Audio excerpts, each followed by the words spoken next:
You're on. Okay, it's March 28th, the Board of Selectmen's meeting. I'd like to call the meeting to order. Our first order of business is the Pledge of Allegiance. Pledge of Pledge allegiance to the flag of the United States of America and to the republic for which it stands, one nation, under God, indivisible, with liberty and justice for all. All right, any public input? I just have a comment in reference to the selectmen's schedule coming up in the future. I noticed next April 4th is going to be at 4:30 p.m. Right. And I'm only making that announcement to let the rest of the world know if they'd like to show up. They're welcome to. Thank you. Okay, the next is review and approval of the minutes. First minutes are the regular meeting of Monday, March 14th, 9 a.m. Motion to approve is written. Second. All those in favor? Aye. Aye. Robert, are you approving? Yes, I said He aye. said Oh, I'm sorry. I have to get my hearing aid turned on. The second set of minutes is the sealed non-public minutes of 28th of March. Motion to approve as written. Second.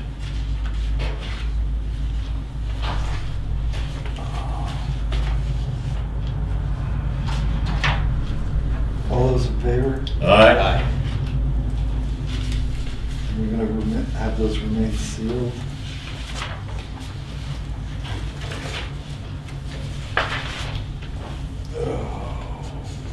Anybody here? So, yeah, It doesn't appear that way. We got a pretty thick signature file going here. So the first item for signature is a letter to Elizabeth and Avery Woodworth concerning the renovations to their property at 70 Middle Road.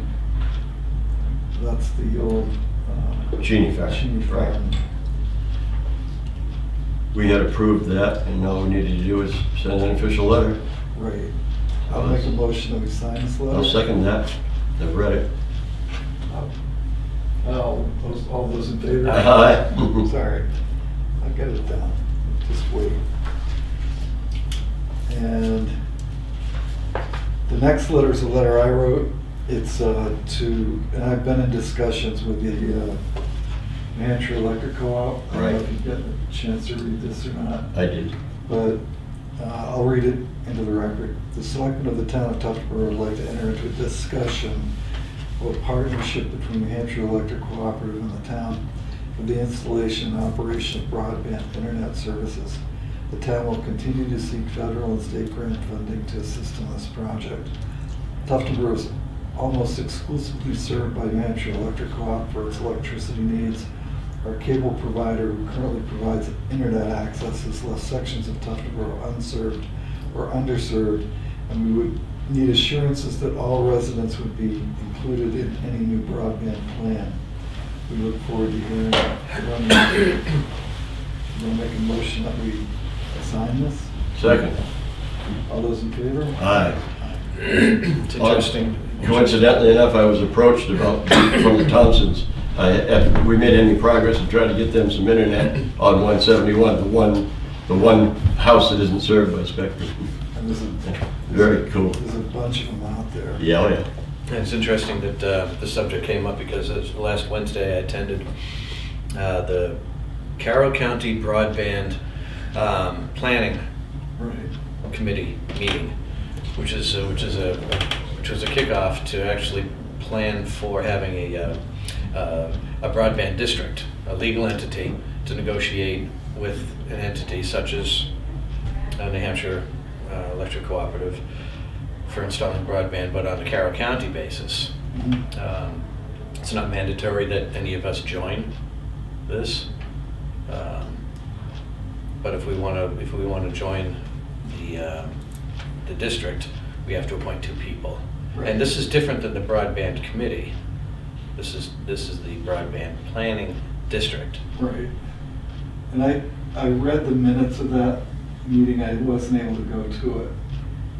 And I'm not saying that we shouldn't explore both avenues, or if there's another one that comes up, we can explore that as well. My issue going forward is that both at the meeting I went to in Wolfboro and the last meeting I went at the Carroll County, their direction seemed to be providing all the funding for a commercial operator to run a broadband service. And New Hampshire Electric has actually set up a separate division of their cooperative, which is going to be publicly owned by the members. So we've got a little more control over rate structure. We've got a little more control over service. So I think it's good to get some people in here, and they weren't willing to come in until the three of us got together and invited them. So that's I agree that the cooperative is the way to go. Consolidated is going to be trying to get their feet in here too, but I think that Consolidated would leave us in the same position that we are with Spectrum, is holding a gun to our head. When I went to the meeting in Wolfboro, not to put you off, Adam, but Consolidated made their presentation to Wolfboro, and the basic presentation was, you get all this federal money, you get cheap bond money, give it all to us, we'll build the system, and then we'll run it, and we'll charge what we need to charge. So they really didn't have any skin in the game when it came to... Right. Right. You fund it, we'll run it. Yeah, you fund it, we'll run it, that's basically what they're after. I'd much rather see the cooperative manage. Yes, well. Yeah, at least then we've got elected representatives, and if we don't like what they're doing, we've got an opportunity to change our representation on the board there. So I have the opportunity, being at the county, that they're holding these meetings at the county, to sit in on these meetings. I'm not an official member yet. I have to be appointed by the selectmen. And I don't mind doing it, but they want two people from the town. There has to be a minimum of two people. All right, I'll volunteer to be the second person. Both people don't have to go to the meetings. Right. I'll volunteer to be the second person. But I think that we should at least be represented. So I'll make the motion that Selectman Murray and Selectman Pike be appointed by the town as the representatives to the Carroll County Broadband Committee. Or Planning whatever. Committee. I'll Yes. second. All right, all in favor? Aye. Aye. Let me know when I need to be there. Good, that was easy. Will do. Good. Thank All you. right. Adam, you're up. Morning, Chief. Before I forget, because my memory's bad, is this the year we're gonna start looking for a fire engine? I got to back and look and see if we can put that off. Or, I thought it was next year. Yeah, okay.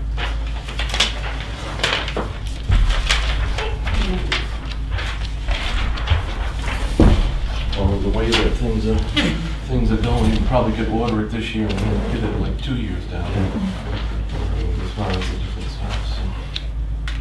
So. All right. Currently, we have done 33 fire calls, 70 medical calls, 36 service calls, and 1 special detail for a total of 140.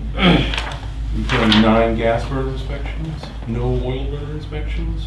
Wood pellet stove is 5, life safety 0. And for 2021, you can see that the numbers were lower as far as call-wise, but higher on the inspection side of things. On 3/11/22, ambulance 1 and 3 personnel responded mutual aid to Moultonborough at 12:47 p.m. and transported 2 of 4 patients that were transported from Grindle Street due to a CO issue on the new home construction site. Workers there had been running a generator in the basement, and all had CO poisoning at fairly high levels as far as it goes. On December 30th, 2019, the department had received a letter from the Commissioner of Safety with the proper paperwork that went along with it, a survey and a MOA for a radio reprogramming reimbursement incentive. And as COVID came around, that kind of stopped with the state side of things. Somewhere around February, that started back up for us, and we got everything in place that we needed for that. The only thing that on my half, as the state usually paid for those items directly from to wherever we had the programming done, they were not going to do that this year as far as it goes. And that all came out well after we had budgeted the money for our normal fire department budget and things like that. So the total for reprogramming was $4,150, and I was looking to see how the select board would like me to proceed with that. The way I see it is we have three options. I can pay from the radio equipment line item, which will take most of that and not go back when it's reimbursed.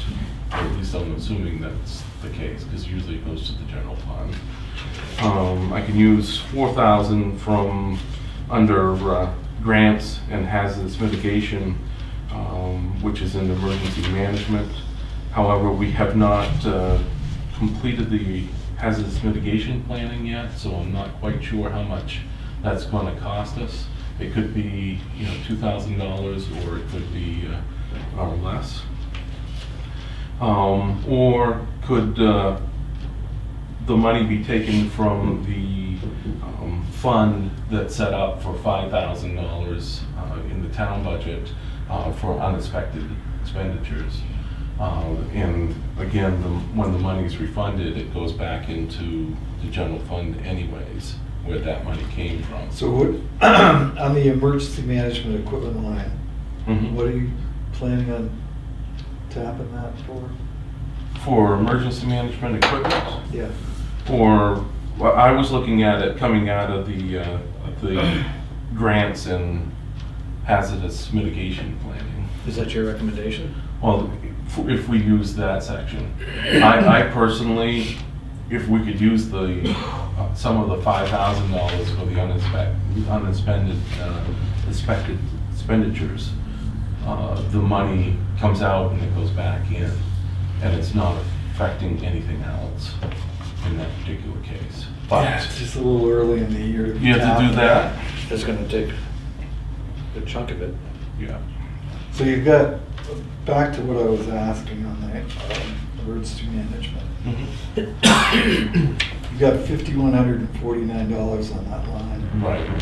What was the A purpose? lot of that line goes for the defibs and the different monitors that we have throughout town, as far as it goes, buying new pads, new batteries, Right. and all of that different stuff. I don't think that there was any major, I don't remember that there was any major items for Yeah, I don't that. either. So you got 5149 there, and you've got 5166 left on your radio line. Right.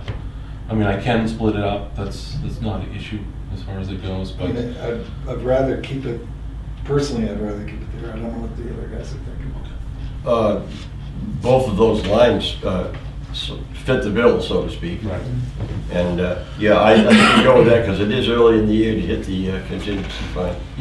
And My only thing is that I lose the money.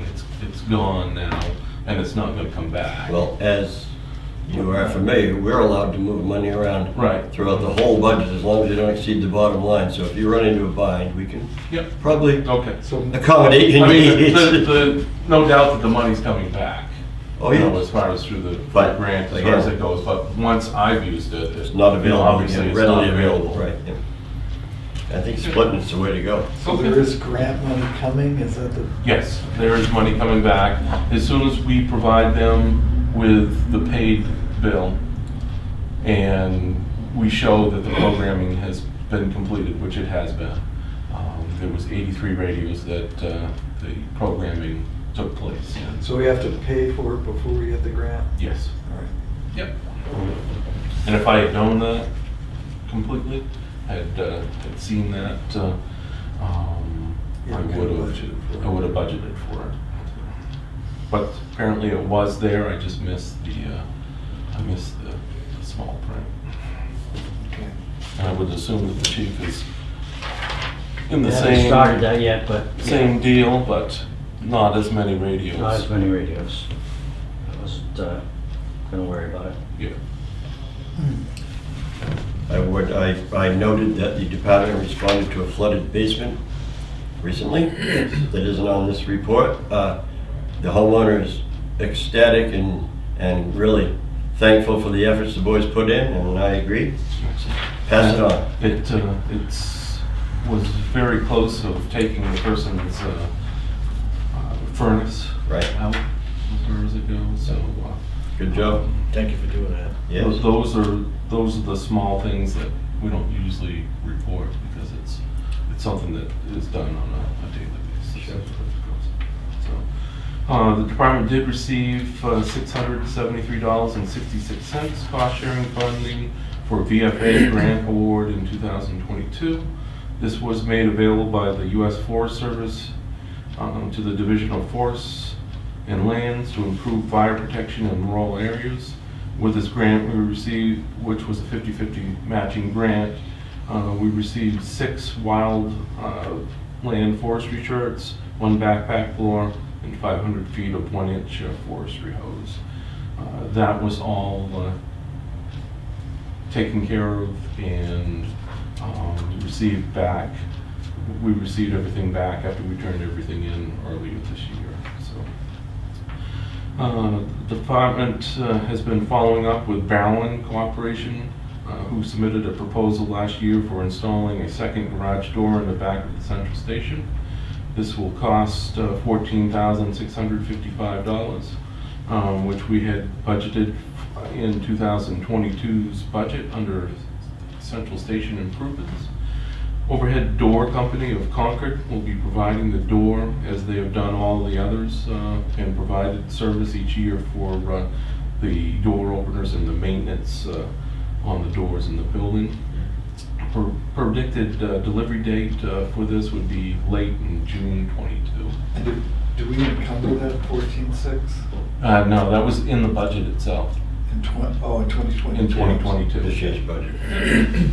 Yep, there was nothing that had to be encumbered with that. Okay, I'm sorry. No The issues. years mixed up. Nope. We have been following up on calls for dirt roads that have been said that are impassable, such as Chase Point, Neil Hill Road, with a fire truck or ambulance. We've continued to monitor those as we go along and see what we need to do, if there is an emergency on the road to make it down them. So far, we haven't had to make entry into any of those, and it seems like that hopefully that things are coming on to the other side of things, that they're drying up a little bit. I've traveled Chase Point Road many times in the wintertime, and it gets pretty bad down there. Is that section of Chase Point Road private, Yes. where the mud is? Yes, it is. Yep. And they're talking to the road agent about allowing trucks to deliver some stone in there. Apparently so, Even though yes. the roads are closed. Yeah. That's what one of the gentlemen on the committee was asking, how they went about that, and I had told them that they needed to contact you and the road agent to make that happen as far as being able To allow passage. trucks in that. But the town doesn't have any liability on that mud portion, correct? No, we We do not own. Both those roads are They're private. both private.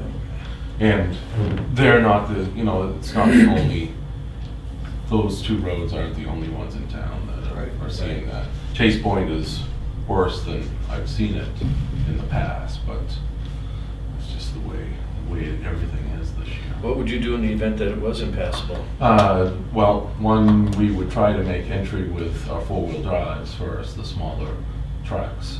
But we're gonna make every effort possible to pass through, or find a way around it. There is as I was looking around, there is a boulder road that runs through the backside of the camp and back out onto that had a couple rocks that were there. If we had to, we could move them and make entry, hopefully through that, depending on how solid that ground is. We're trying to find every way around possible. If it came down to that we needed to get down there medically wise, and we couldn't get an ambulance in there, and it was on the shoreline of different things, we were planning to take the airboat in and extricate people from that. And I'm sure that the residents knowingly assume some risk Yes. by living down there. So we would do everything that we possibly could to No do doubt. our job. No doubt. Rescue 1 had its paint warranty work completed at Lake Region Fire. While the truck was there and out of service, we had the damaged mirror replaced from the incident on Ledge Hill Road. The mirror cost was $665.30, and installation was $118.75, for a total of $784.05. The department was scheduled to do a joint airboat training with Alton, West Ospey, and Moultonborough, but the training on 3/13/22 was canceled due to weather. And luckily in that case, it was canceled because each department that was involved ended up going out on the call in their towns for something. So the interior painting at Mirror Lake Station has been completed by Dave Wentworth Group, and looks very good and acceptable. We are still working to review the initial plans for Camp Belknap Dining Hall. We will be turning in our paperwork today for the planning board. And it's just the initial sign off that says that we visited the site and that any recommendations that we have for what we saw on the initial plans. They're not building plans. That would all be something that we would continue to look at down the road. Basically, this is for emergency access for the site and any of the buildings that this new building may be affecting. Do you have anything that needs to be addressed or questions? So we're going to move forward on the pier at 19 Monday. Yes. You're all set with where you're going to relocate? You tell me when we need to relocate, and we've had some offers as far as to do so. Okay. Yeah, well, no, we'll give you plenty of notice. It's just as long as you found a place that works. We have a couple different people that have said that, hey, you can relocate to this. So. And when we get Tyler in to finalize the plans, you might want to, we'll make sure you're aware of it, in case you want to make any changes to how you hook up down there. Okay. No, I guess I hadn't seen, initially when someone had brought up plans for a covered end piece and stuff like that, I'm like, that's not happening. I didn't see that. I knew that, there was discussion as far as redoing the end and things like that, but I never. Yeah, I think that was mentioned at one meeting. I don't know how it ended up getting so much traction, but it did. No, it's just the gravel pier and the cement pier that are going to get rebuilt. Yep. And then the sides. And the sides all the way Yep. to the end. So there's some nice walkways there. Terrific. Great. Anything else? No. Awesome. Thank you, sir. Thank you. Have a nice Appreciate day. it. Chief Shibori, you're up.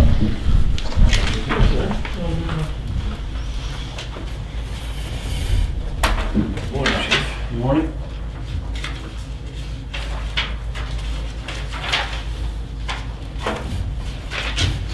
Thank you.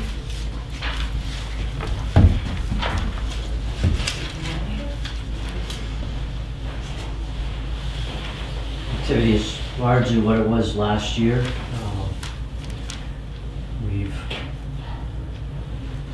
I have been spent more time this year probably on motor vehicle maintenance and HR stuff. So I've cut down on some of the activity that we probably have seen. Coming up, we have April 30th will be drug take back day at the transfer station, 10 to 2. We're doing that. Still waiting, I just got another notice on the recall on the Explorer, still waiting to hear back from Irwin's on that. I gotta call them again and remind them, I guess. It's, everything should be back up and running. I haven't done the radios yet because I'm still waiting for the radio I ordered in December to come in. Can't see doing a plug and programming without having All of it. all of them. So, because I don't think I can get the truck reprogrammed, and I'm almost sure well, the charger one, I don't know if I can or can't, who knows. That grant is for reprogramming. It's kind of a weird thing. It's to add a certain bank of radio channels that we'll probably never use. It's a federal requirement, so it wasn't a priority per se. Not a pressing matter, eh?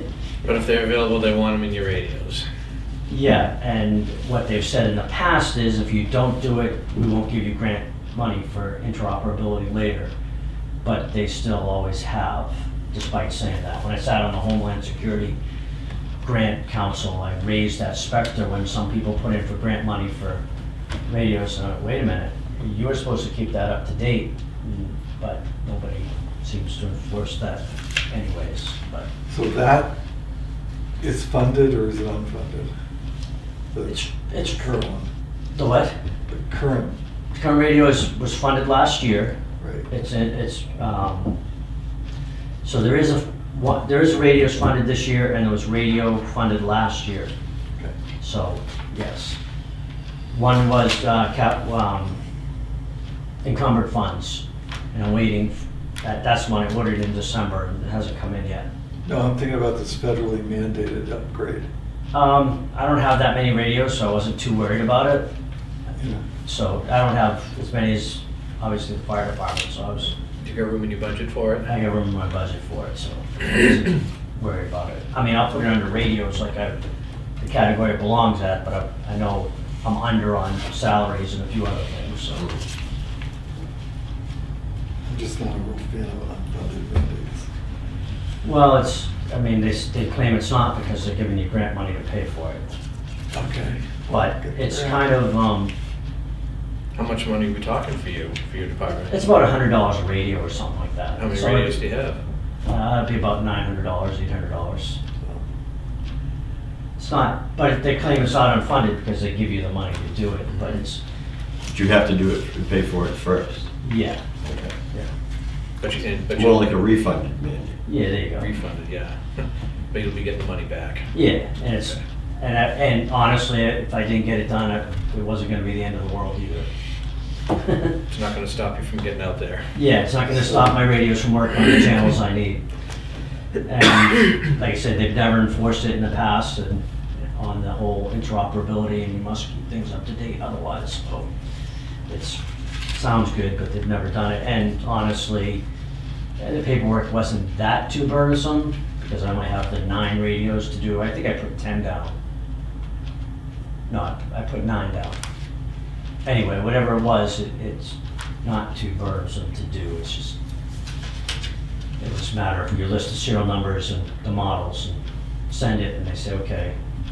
But then COVID, they shut it all down and nobody was responding, so nobody was in their office either because they were working from home, that sort of stuff. Nobody was worried about it. So, anyway, that's something else we're working on and getting, like I said, the Explorer back up and hopefully in service again. Okay, so 2 issues remain on the table. One is the warrant article for a police cruiser, Yes. or whatever we're gonna do there. So we're gonna need a report back from you on what you found out. Okay. The second is employee evaluations. When are we gonna start on I have been working on them. I have to kind of meet with people and finish them up. I'm busy with some other stuff, letters I had to do, and another letter I have to do related to personnel matters, so, that? Okay. yeah. And you're gonna stay in for Phil Yep. and Alba? Anything else? Was right there. Yeah, I see. Yeah. I'm good. Good. Okay, thanks. Yep. You're up.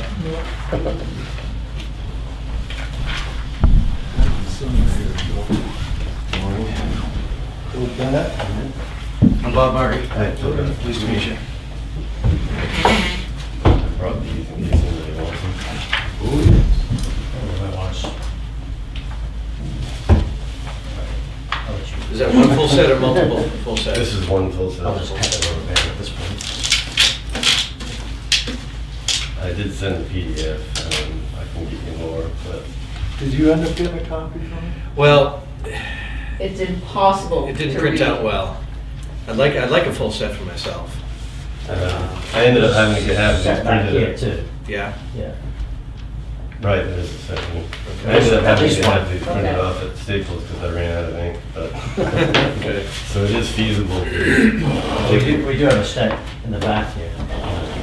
You do have a set? Yeah. All right, guys. That's fine. See that yours. That's fine. All right, you know what happened. I heard, yeah. What are we gonna do?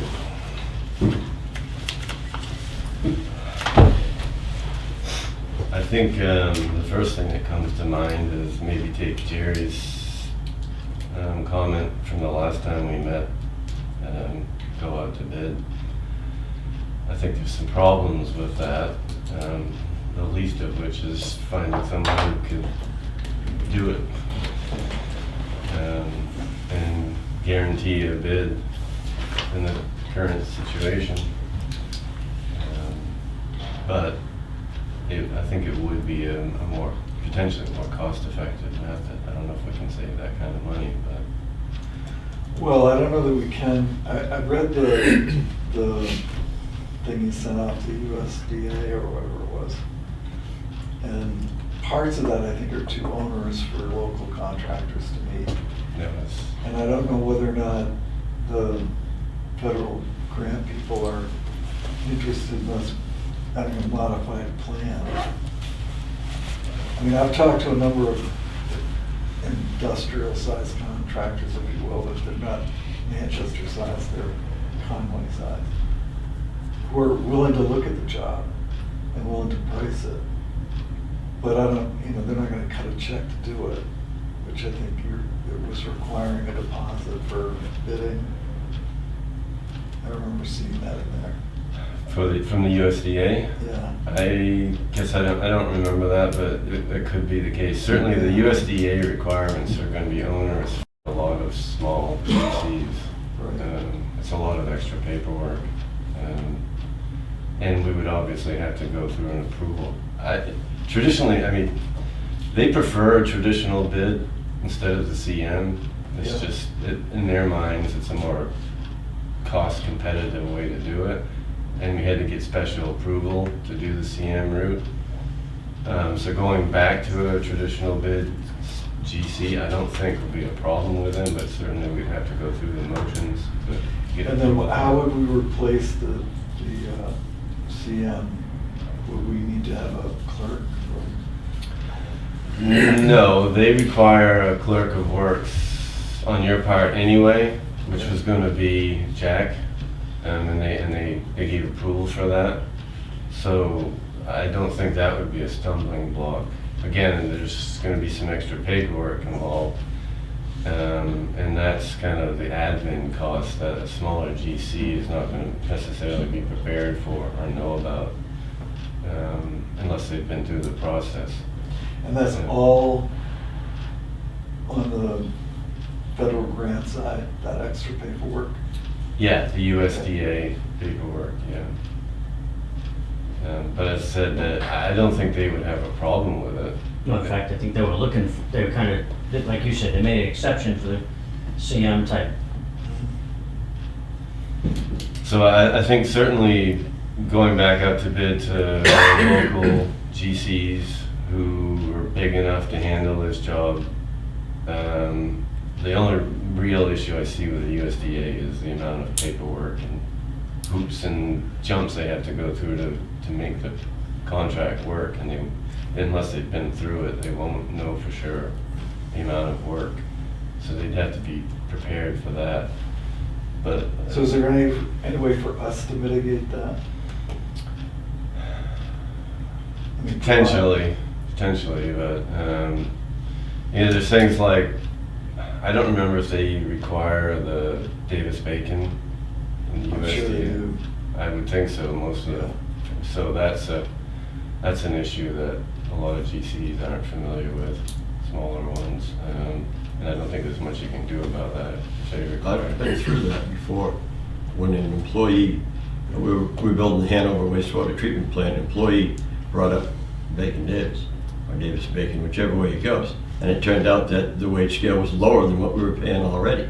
Right, and So- that's generally the case, Yeah. but it's still. You do have to go through the motions. It's a reporting aspect. Right. You have to show it Yeah. up front. How much reporting is involved in that? Right. I can't say directly because unfortunately we don't have to do that, but certainly we've had GCs, there are CMs even, that some projects they're very hesitant to go forward with because of the extra work involved in that. Not to say they don't. How dependent are we on this grant and the strings that are attached? Well, 300 it's and 20% of the budget, Yeah. 41,000. Yeah, 340 some like that. yeah. There are other monies that are gonna be available, ARPA funding, this new reconstruction, is not the right word, the new reinvestment act that was signed into law, there's gonna be monies available. And we're dealing with this. What strings come with those? I don't think there are any strings. Yeah, no, it's like the gopher money. Yeah. They're gonna be a population need. No, I think you're right, there's some additional, and aren't you working on a grant currently? I was working on one for 125,000, yes. I Okay. kind of told them to hold off because I didn't know where we were going with this. So, Who told you to hold on? nobody, but it was pretty much done. I mean, it's not, but Yeah, we're gonna build a police station at some point in time, and generally these grant funds are good for 5 or 6 years, so I think we've got ample opportunity to figure this out. We've got some cash that's coming in, 126,000 additional cash that's coming in. So that's 250. You know, we haven't made up the 360 yet that we would lose by getting rid of USDA. And if we went, change anything. I was thinking if we went with a smaller grant amount with USDA, would the conditions change? Would they probably run the same conditions no matter what? kind of a boilerplate federal requirements. And obviously you'd have to go out to a competitive bid, and you'd have to open up. I believe you have to open it up to anybody. You can't do a selective bid. Right. So, Well, and that makes sense. I mean, if we Right. can get more people to bid, I think the problem I was seeing is that we were getting all these Manchester, Concord bidders and one bidder for the general contracting work, which seemed crazy given our local climate. It just seemed that the bidding was so limited that we really weren't getting a competitive pricing. yeah, I think that's certainly a risk, going through this method, is nobody has a shortage of work right now. So That's another of my concerns, being involved directly in the building trade. Anybody that doesn't have 2 years' worth of work on the table, there's gotta be a reason for that. What is it? Because we don't want shoddy work, we don't want slipshod in any way, shape, form, or manner. We want the best we can get, with the money we have especially.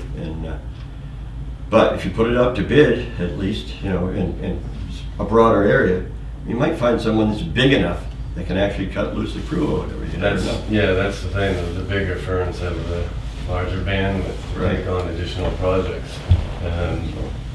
But I need to double check, but there certainly is, it gives you less control over who you select for the bidder, because it certainly encourages the lowest, and that's not always the best.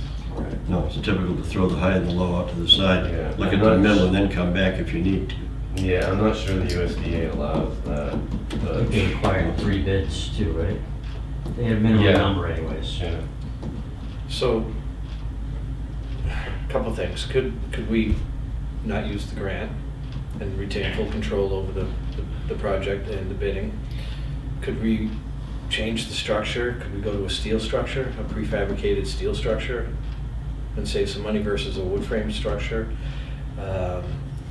Without the grant and the strings cut, could we leave the square footage of the building the same and perhaps reduce some of the inside areas and leave them available for future expansion? So eventually the chief will get what he wants, but maybe scale back to get initial construction, get what he needs built. That's certainly an option. I'm not sure. There would be some area. You're talking about 2 grants, which total close to 500,000. You would lose both of them, I think, if you didn't follow the requirement. Because the USDA and the EMPG are going to be very similar requirements in terms of oversight. They're both federally funded, so if you can't meet the USDA requirements, you're probably not going to meet the EMPG requirements either. I'm not sure that we could replace $500,000, but certainly not by leaving areas unfinished in the building. It would be a much more substantive reduction to do that if you can't find the money elsewhere. If you can, then certainly that could be considered. Would a steel structure save over a steel frame? I'm not sure it would. Steel's not cheap right now either. We could certainly look at it, but we've looked at other projects recently where we're comparing wood and steel, and prefabricated roof trusses are really standardized stuff. They're cost effective. They're certainly more cost effective than stick frame. It's all in the factory controlled. So I don't know that doing the roof in metal framing would save anything. Certainly we could look into it, but I wouldn't hold a lot of hope out for that. Well, and then again, how long, will they hold the price? My people at Middleton and Hancock are telling me 7 days they'll guarantee a price, and no more. And it's pretty hard to bid when you've only got a price guarantee for 7 days and you're not going to start it. They said they would, for example, the trusses they would hold for 30 days for us, if that was the case. But Right. the prices, I don't know, this is the worst time of my life when it comes to, and I'm so uncertain in every direction. It's tough, very tough. And if, again, assuming you keep the grants involved, they certainly allow you to do pre-purchase, Oh, yeah. but it has to be on site. Right. It has to be stored on site, or it has to be stored in a, for lack of a better word, neutral location. So that, and we have to, record it. Otherwise, you can't pre-buy things. They just don't allow money to be sent for something you don't have. Even though we're spending our money. And Right, but you don't get their money until till ours is gone. But we have to follow their rules throughout the whole process. Right. And I think there's certainly value in looking at that for every big ticket item, because everything, the delivery times, windows now are still 3 months. Yeah. Can I ask a couple of questions about construction? You don't have pellet windows in here. Have you looked at Pella windows? Yeah, Pella was the sort of basis of design. That was the pricing was based upon Pella. Was it? And then we saved money by going to this is one of the issues I had with the January presentation by Cobb Hill, is that when we met in October, or earlier, we swapped from Pella to a cheaper brand. I don't know if it was Harvey or who it was.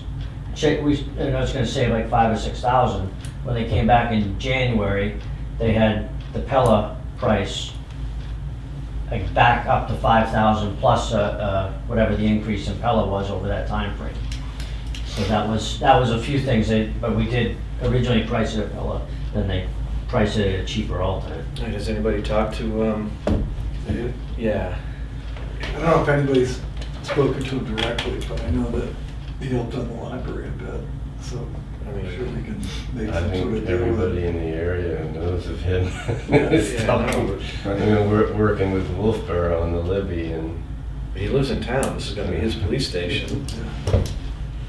Place on the planning board. Right, right. Well, Mr. Planning Board Representative, At any rate, I think. but One of the things I had kind of banged around in my head was, because I'm so uncomfortable with Cobb Hill's pricing, was to actually take some cash and go out and pay some big contractors to give us a price. In other words, you can't guarantee they'll get the job, but here's $1,000, come up with a plumbing price for me. Or here's $500, come up with a general contracting price for me. So I've got some, I mean, I talked to Skip, why am I losing his last name? early onset dementia. It is. I don't know, Skip, that doesn't mean anything to me. I know several. Anyway, a major contractor up in Conway, and he's got a big rental company out there on the Coleman? Coleman. Oh, okay. And, you know, he can't get his office to give me a price on it without something, you know, either a bid or whatever, but I kind of ran the numbers by him and he thought it seemed a little heavy. I think certainly Cobb Hill's general conditions tend to be higher than your average GC. Yeah, I think they are more in line with someone like the other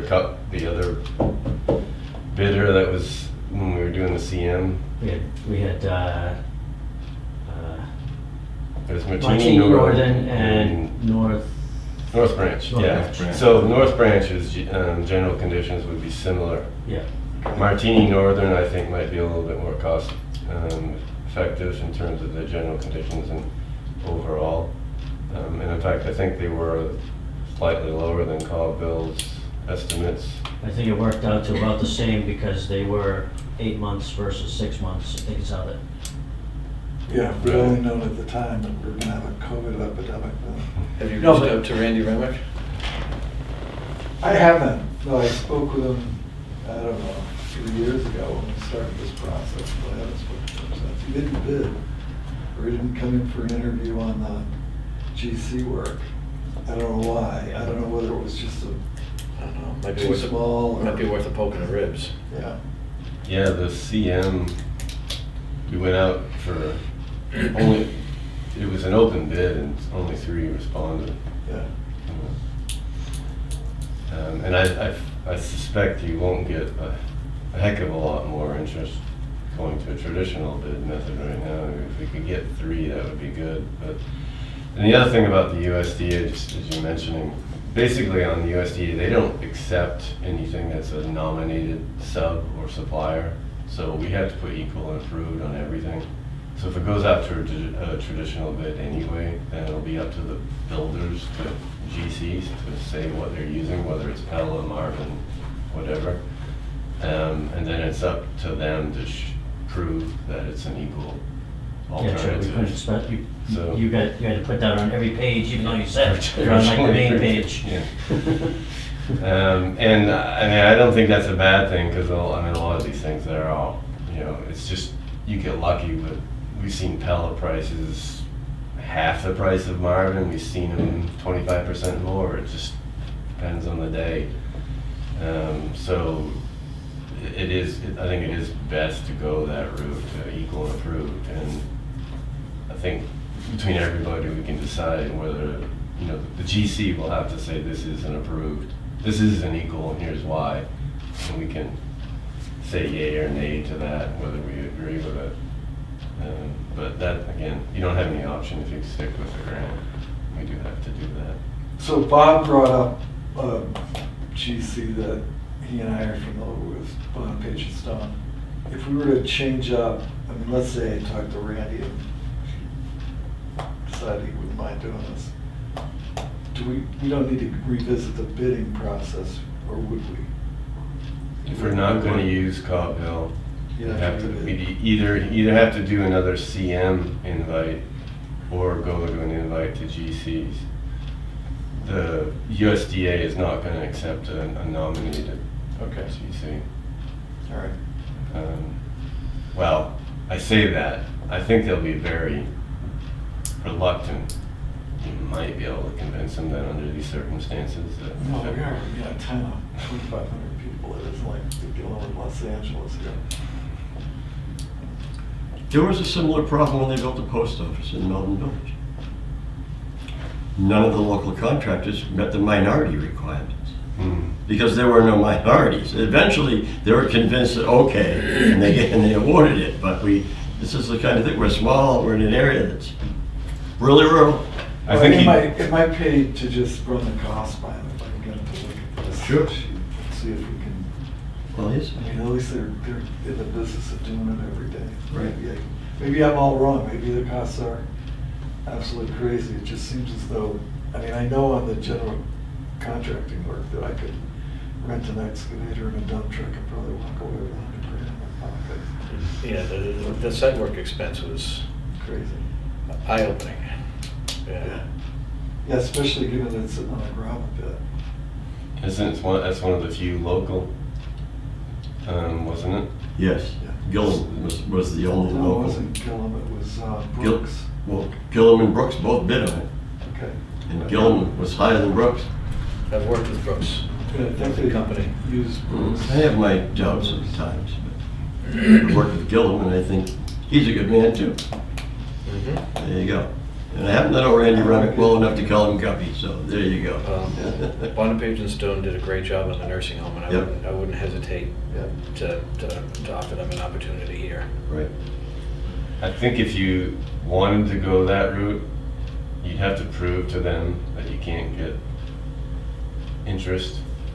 I suspect they would, if we went out for open, to find out who's interested, advertise for bidders, and you only got a couple back, I think you could say to them, well, this is the best we can do. Right. But if you went there and just said, well, we want to go with this one firm, we haven't talked to anybody Well, else. I don't mind going through the exercise either. I mean, if we have No. three candidates and we make up our mind to go in one direction, that's the direction we're gonna go. Whether USDA wants us to go with a different, they didn't get involved in the choice before, so I can imagine they're.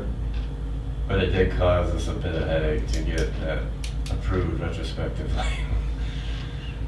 Yeah, they should have been involved a lot sooner. Well, they should have given us money sooner, but they didn't give us money until they have now, so they haven't given us anything. Right.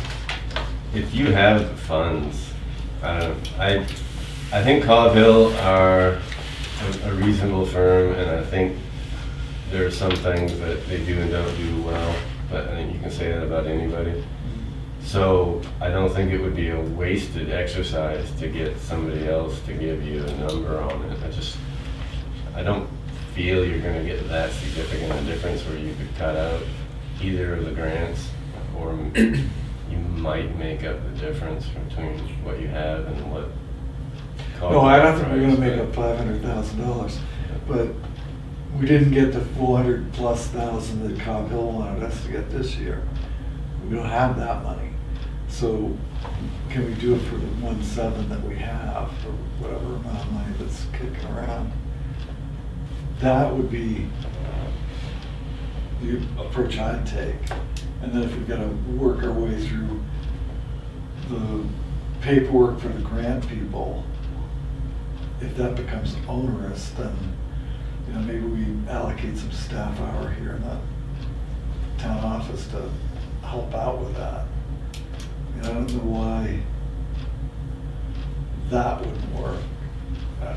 I don't know what the USDA requirements are for who does the reporting. And I think we really need to look at the ARPA funding and the Reinvestment Act funding that's coming Yeah. down. That could make up the difference. Yeah. And we're dealing with state on a number of projects that are ARPA funded. They're in their state projects, DPW are overseeing them.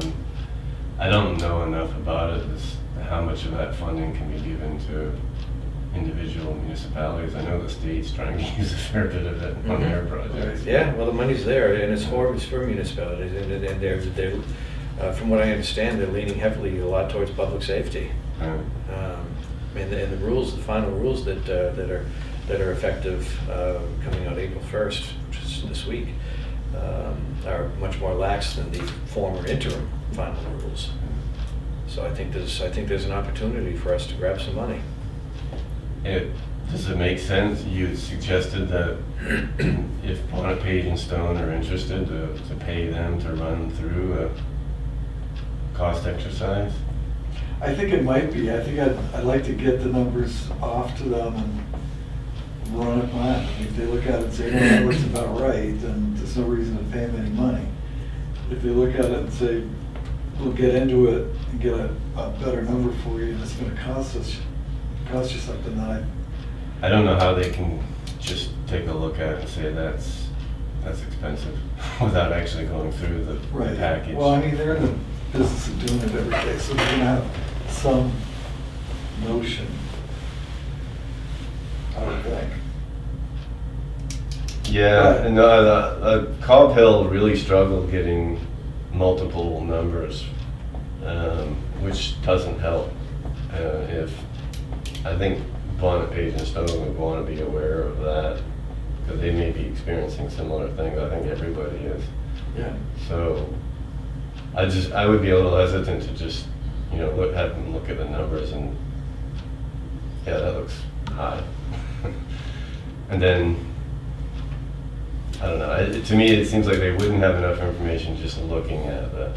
Well, no, they have to have some plans or whatever you've got kicking around with them. But all of those are available to us. Right.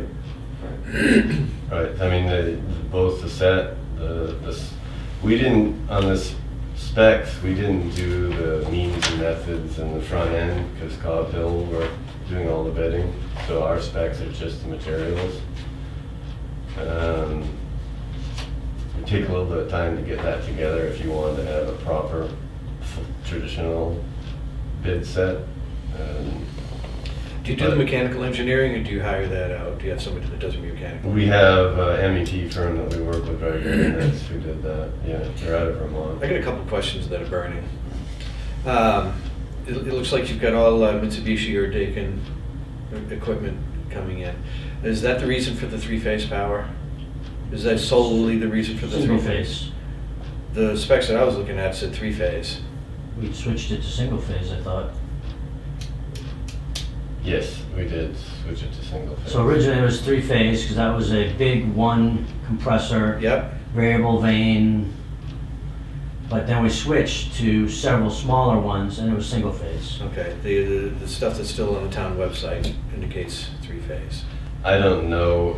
We may not have updated the spec with ES, with an MEP firm, Okay. but certainly Cobb Hill. The next question is, all the HVAC equipment is going up in the attic or mezzanine? Yes, all the air handlers are. Where's the access for the And mezzanine? it's in the hallway. See on the find the ceiling. Remember we had to change a light position, it was on one drawing, it was there. It's right near the entrance, I thought it was. Yeah, It's I right was just here trying to somewhere. find the ceiling plan. Ceiling plan, I think you want back here. Where did I just see that? That's no site. That is a ceiling plan. First floor, roof and ceiling right here. Right, so there's the access panels in here. Yeah, right off the entrance. It's just, what is it, a set of drop-down stairs or something? It would be a drop downstairs or a ladder. I mean, there's a core in here, an insulated core for all the mechanical plant. Yeah. And then the rest of it is just vented space.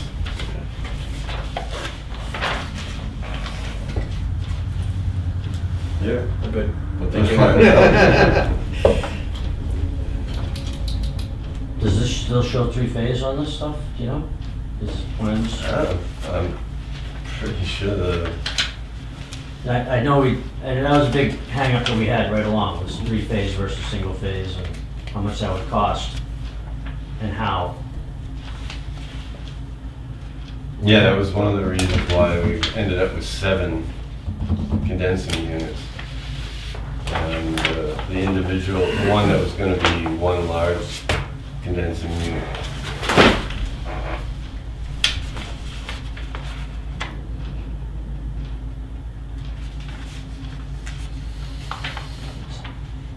There's multiples right Right. there.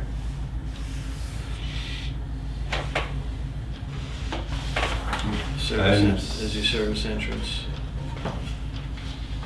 Did we switch that around, the service entrance? That was a question I had at the January meeting, and We didn't switch it.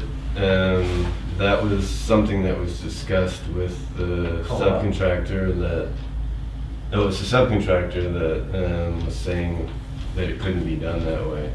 The co-op didn't want, or his interpretation was the co-op wouldn't allow the service to go underneath the building, which the electrical consultant wasn't entirely on board with, but he would have worked with, to make everybody happy, but in his interpretation of the code, that wasn't a requirement.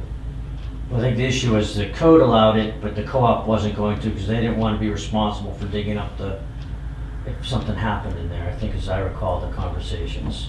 That's why they wanted to disconnect, because they're responsible up to your service entrance. Right. And they didn't want the service entrance to be in the back, they wanted it to be on the front of the building, so they weren't responsible for the wires under the slab. But it was either gonna be another disconnect, or it was gonna be another however many 100 feet of cabling, Pipe it which around. would have cost a fair bit more. Mm-hmm. Yeah, that was the question that came up there, but I think the issue is the co-op was not gonna approve going underneath because they didn't want to be responsible for it going underneath the slab, even though that met code. But then we had, what was that, well, we'd have to reapply for that too. It was We applied for, the co-op stuff. oh, right. The co-op was gonna give us money towards electrical too. Right, the energy Efficiency. plant, like with that.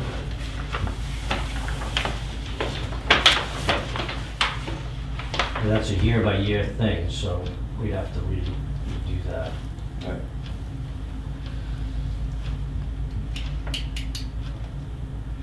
Was the generator going? Let's see the generator around here.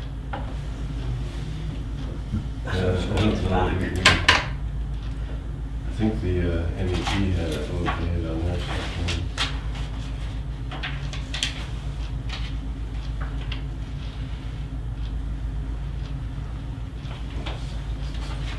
Like right over next to Wayne's house. That's kind of where I was going with that. In his basement.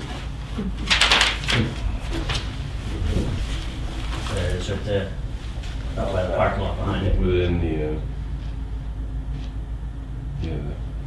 what do you call that storage area? Yeah.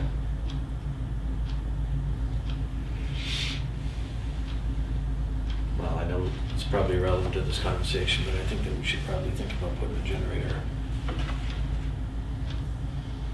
down the other end of the property.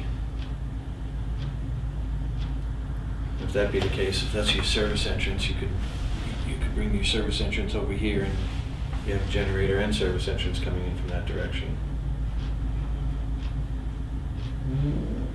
What's the slopes in that area?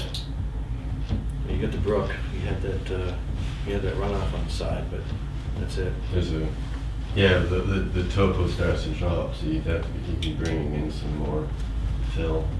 I haven't done one of the earlier pictures, earlier drawings, excuse me. Like I said, it's irrelevant now. But it might be more cost effective to put in another pole here. Bring it on Right, overhead, that's what I'm and then saying. drop it to there, like you said. And then drop it And then- underneath and right in the back. And then keep the generator over at that end of the building, Right. end of the lot as well.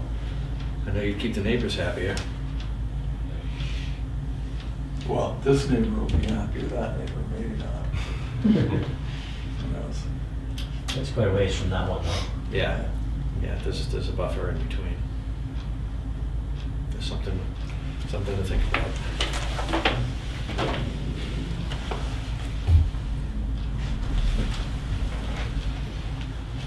Well, it is kind of flat still right in there by the end of the stone wall.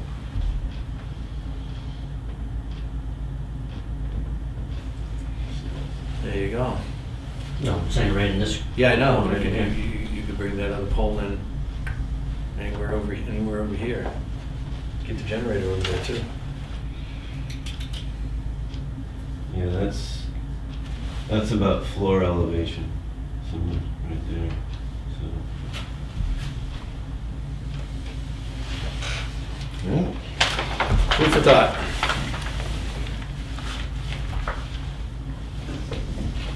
All right, so where are we gonna go? Shall we make some inquiries? I don't think we have a lot of choice, you know, we should make inquiries, definitely. Don't have any choice. Invite the world in. Yeah, we should dissect the numbers that we have so that we're all clear on where the money's coming from, what conditions are on that money, and maybe dissect. So, Phil, Cobb Hill had a fee structure embedded into this. A clerk, if we were to go in that direction, is going to have a similar fee structure. Clerk. Do the clerk of the works as opposed to Construction manager. construction manager. Well, you're gonna have a clerk of works either way. There is somebody that works specifically for you and visits the site on a regular basis. Right. And that would be Jack.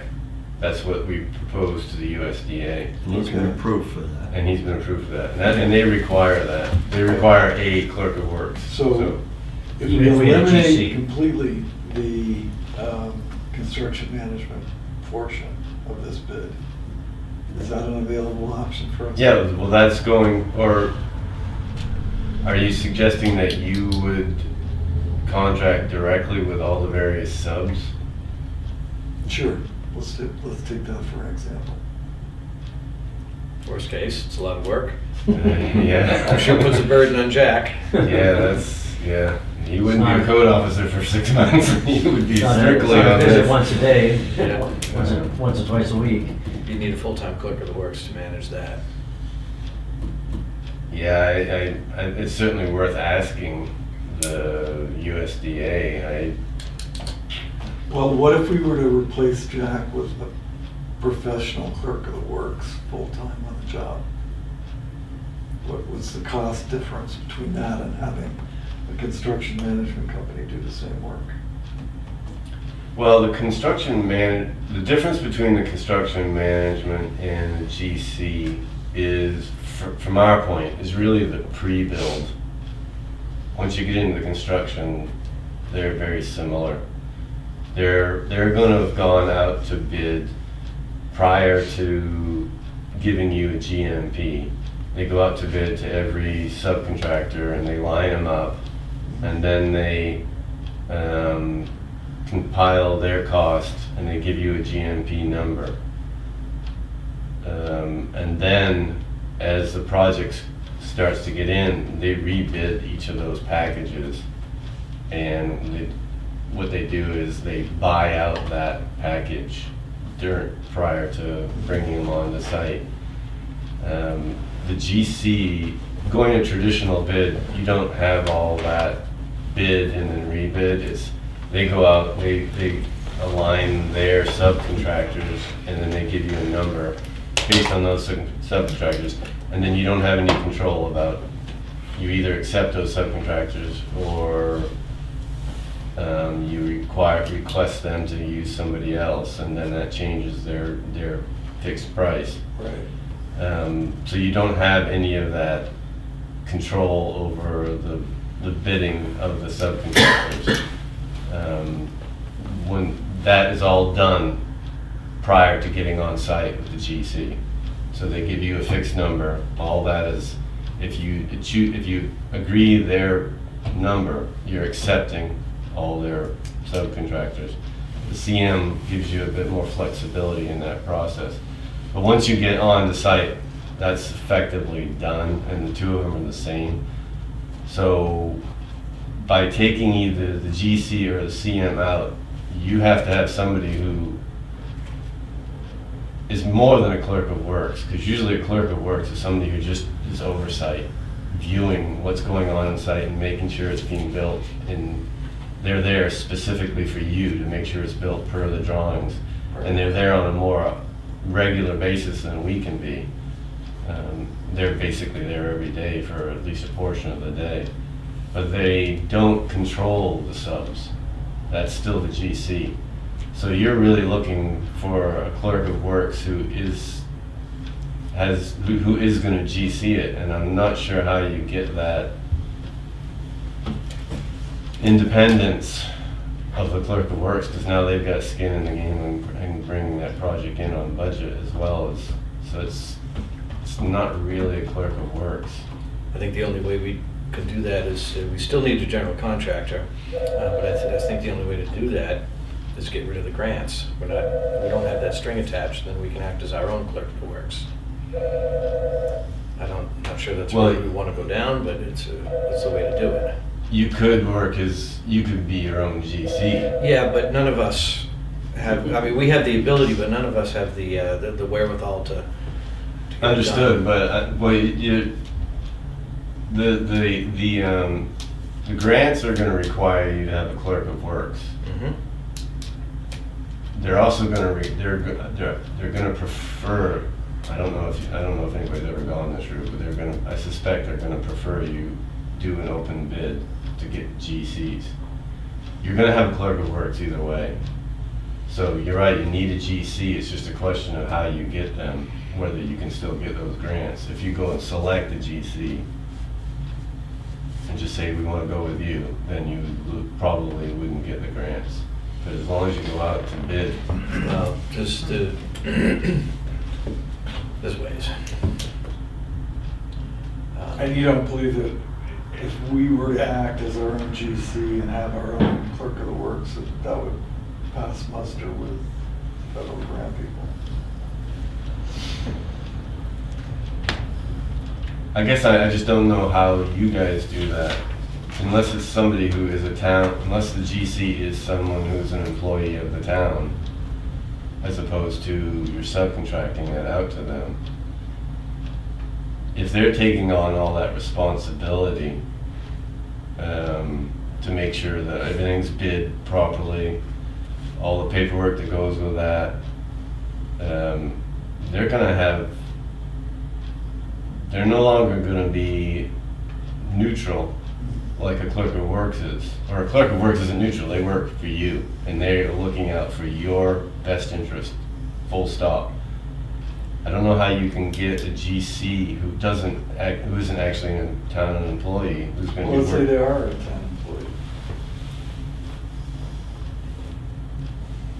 I don't know, I guess we can ask the question.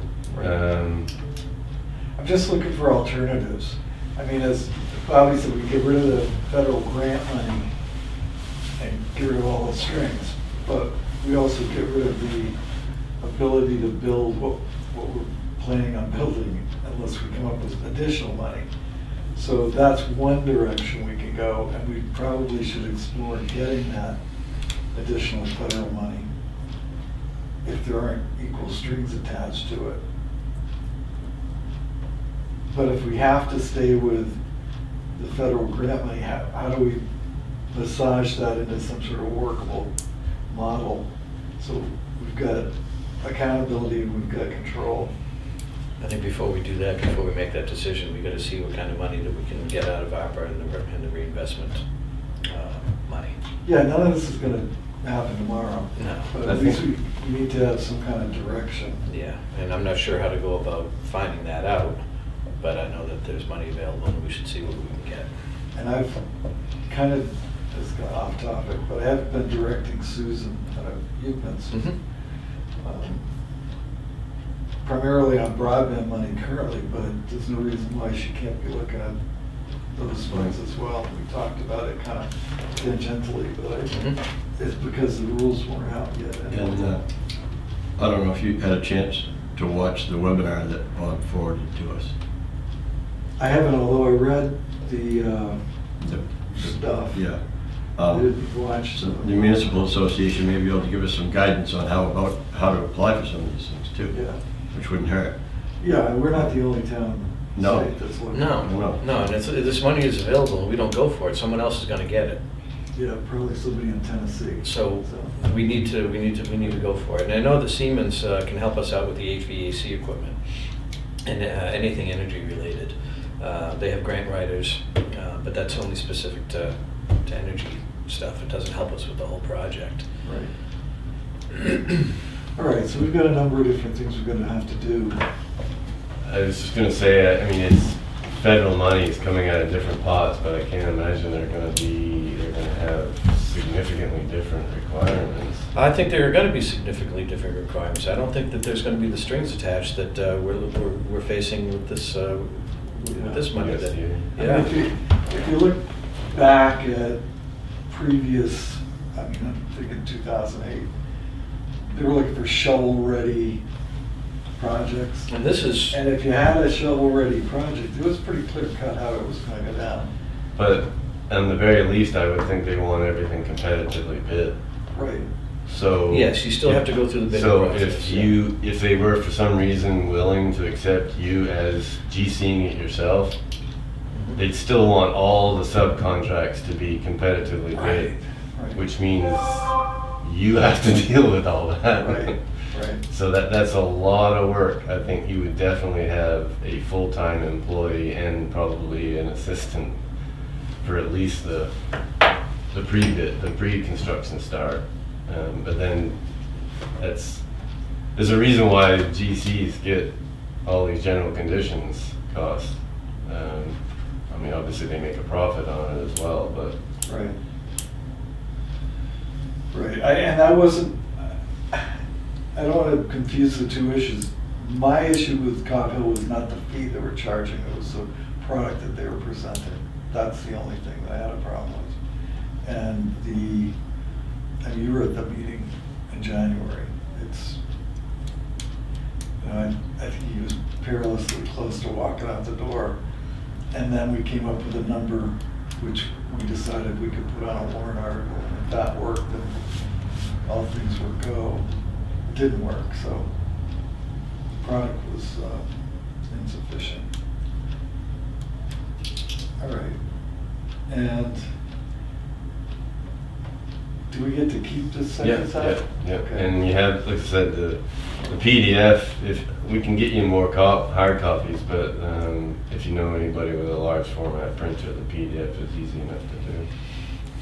Yeah, it's probably just as easy to deal with PDF anyway, because there's so much of it. If we need more, we can run down to Blacksmith and Yeah. they can print us up something if we need to. All right. And we have the full specs are available on electronically, right? Yeah, I sent those as a PDF as well. Okay. That doesn't have, like I said, we didn't, because we were doing the CM route, you don't do all, the CM is the one that does all the sort of front end means and methods and requirements that go along with the material spec. And they put all that together and that goes out to their subcontractors for bidding. So we don't have that to give to you, and I don't know that the way Cobb Hill probably formatted is gonna be of any use to you. So if it does end up going to traditional bid, we'll need to complete that element of the specification. And is that something your office can do, or is it something we have to find somebody to do? No, we can do it. Okay.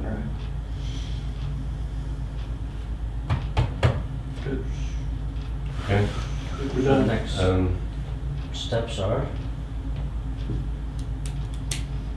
To be clear, I think the next steps are we have to find other sources of money. We have to fill in that $400,000 or $500,000. I think we need to find a way to fill that in, either by reduction or finding other monies. Right.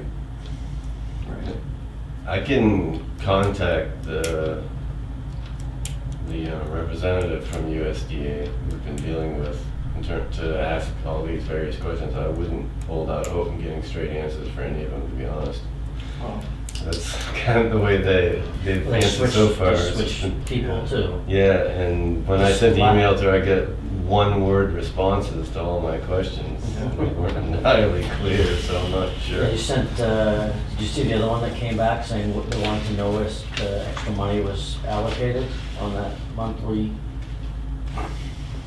I can't recall all the emails, You but didn't get it out forwarded to you. I may have gotten it. I just I also think that we need to look at possibly some reductions here. Maybe not in square footage, but in something that we can reduce now and finish a few years down the road when things change. well, as I said to the chief, I think there are areas that can, but clearly, if you want the emergency EOC funds, those elements you'll have to keep to get those funds. But the other areas, I'm only asking because I don't know. I wasn't involved in the fire department building process, but is the fire department also certified as an EOC? It's like an alternate. But that, So if it's suitable as an EOC. actually, this is designated as the EOC for the town. Okay, so if we have this and we have the fire department, why do we need another one? the money. 125,000 grand. So if you might get rid of the 125,000 and change things. But you don't save 120, you're not gonna cut 125,000 out of there. Are we getting $125,000 worth of value by being? by Well, getting you this had, I EOC? mean, the space was gonna be there either way, so that was kind of subsidizing it a little bit, even though it was going, the money has to go towards specific elements, but they're elements you'd be paying for either way. Like a generator. Generator, some of the communication equipment, the space that the EOC would use in an emergency scenario. Yeah, see, so I think a lot of this money is going to be available from the infrastructure package. We might not need, I think that we might not need the EOC money. Well, we don't have to use it today.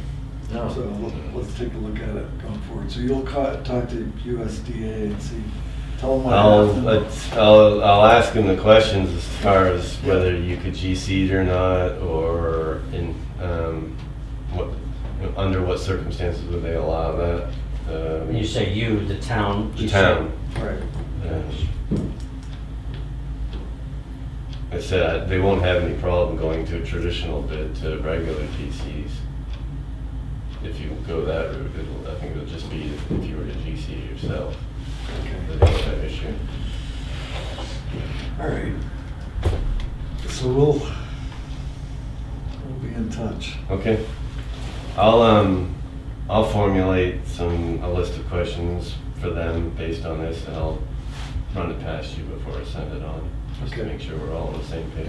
Are you going to look at this also and see if there's ways that we can trim? I guess the question is, you know, that's, what are you looking to trim, I guess, is more of a thing. Yeah, I'm saying this, but I don't know what that is. So to say this, like going back to the EOC grant, if you know, the 125,000, I mean, that's where that kind of, that's why I kind of held off, because if you're talking about cutting some of that element out, then that 125. What I'm looking for is low-hanging fruit, something that you can live without for a couple of years that maybe we can finish later on, like a weight room, you know, things like that. Do you need that now? Can we wait a couple of years and finish it off at another time? Can we build a building to the same square footage that will allow us to get all the things at the end that you're looking for? Are there things that you can sacrifice now to get this thing off the ground that we can finish later?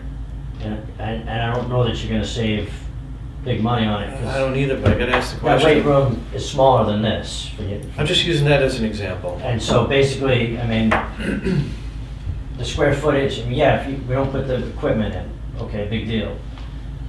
That's true, but that's not the big money of the building, obviously. I wasn't even budgeting for that, I was thinking down the road, putting the equipment in, so that wasn't part of this. So that's the question, I guess, is what is elimination? We kind of hit the low hanging fruit early on. Yeah, just for sort of a quick synopsis, the USDA grant has a lot of strings to it that include the layout of the building. So one of the things you need to decide first is whether you really want, if you can find the funds other in another location to get rid of that. The things like, we have to have the Yeah, the USDA. that was one issue, and also back, I was thinking this about was, over here was an issue too. the bathrooms, the kitchen, the cell room. They had input on all these elements, all of the office space. They have a slightly higher standard than just the usual ADA requirements.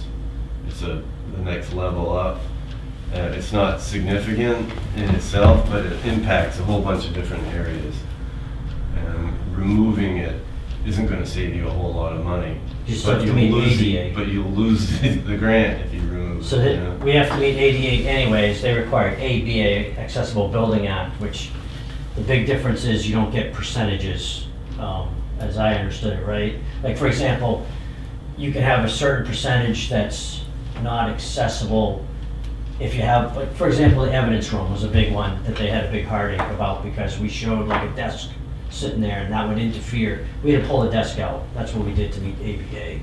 We had to take some chairs off in one spot and we put a smaller table because they have to show accessibility for somebody in a wheelchair everywhere.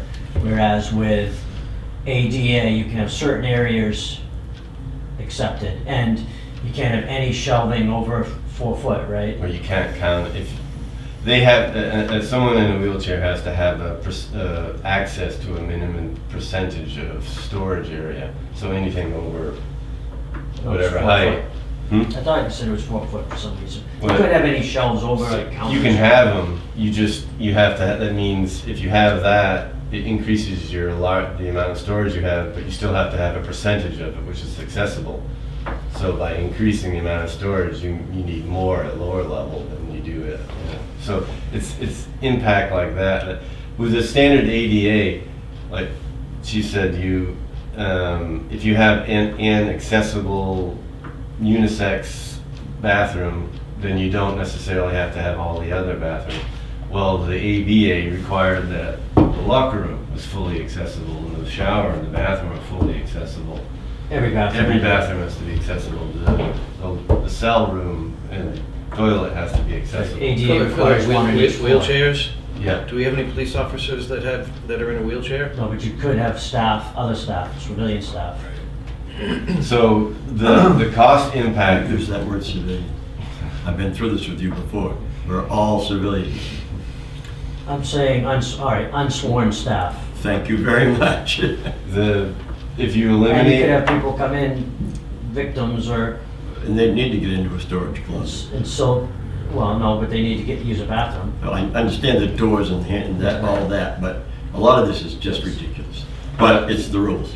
Yeah, the point is that you could eliminate all those elements and you might save a couple $1,000s in the overall construction cost, but you're gonna lose $340,000. So it's, Makes your head spin. Yes, it does. Yeah, I mean, I feel like I got a gun held in my head. You do. $340,000 worth.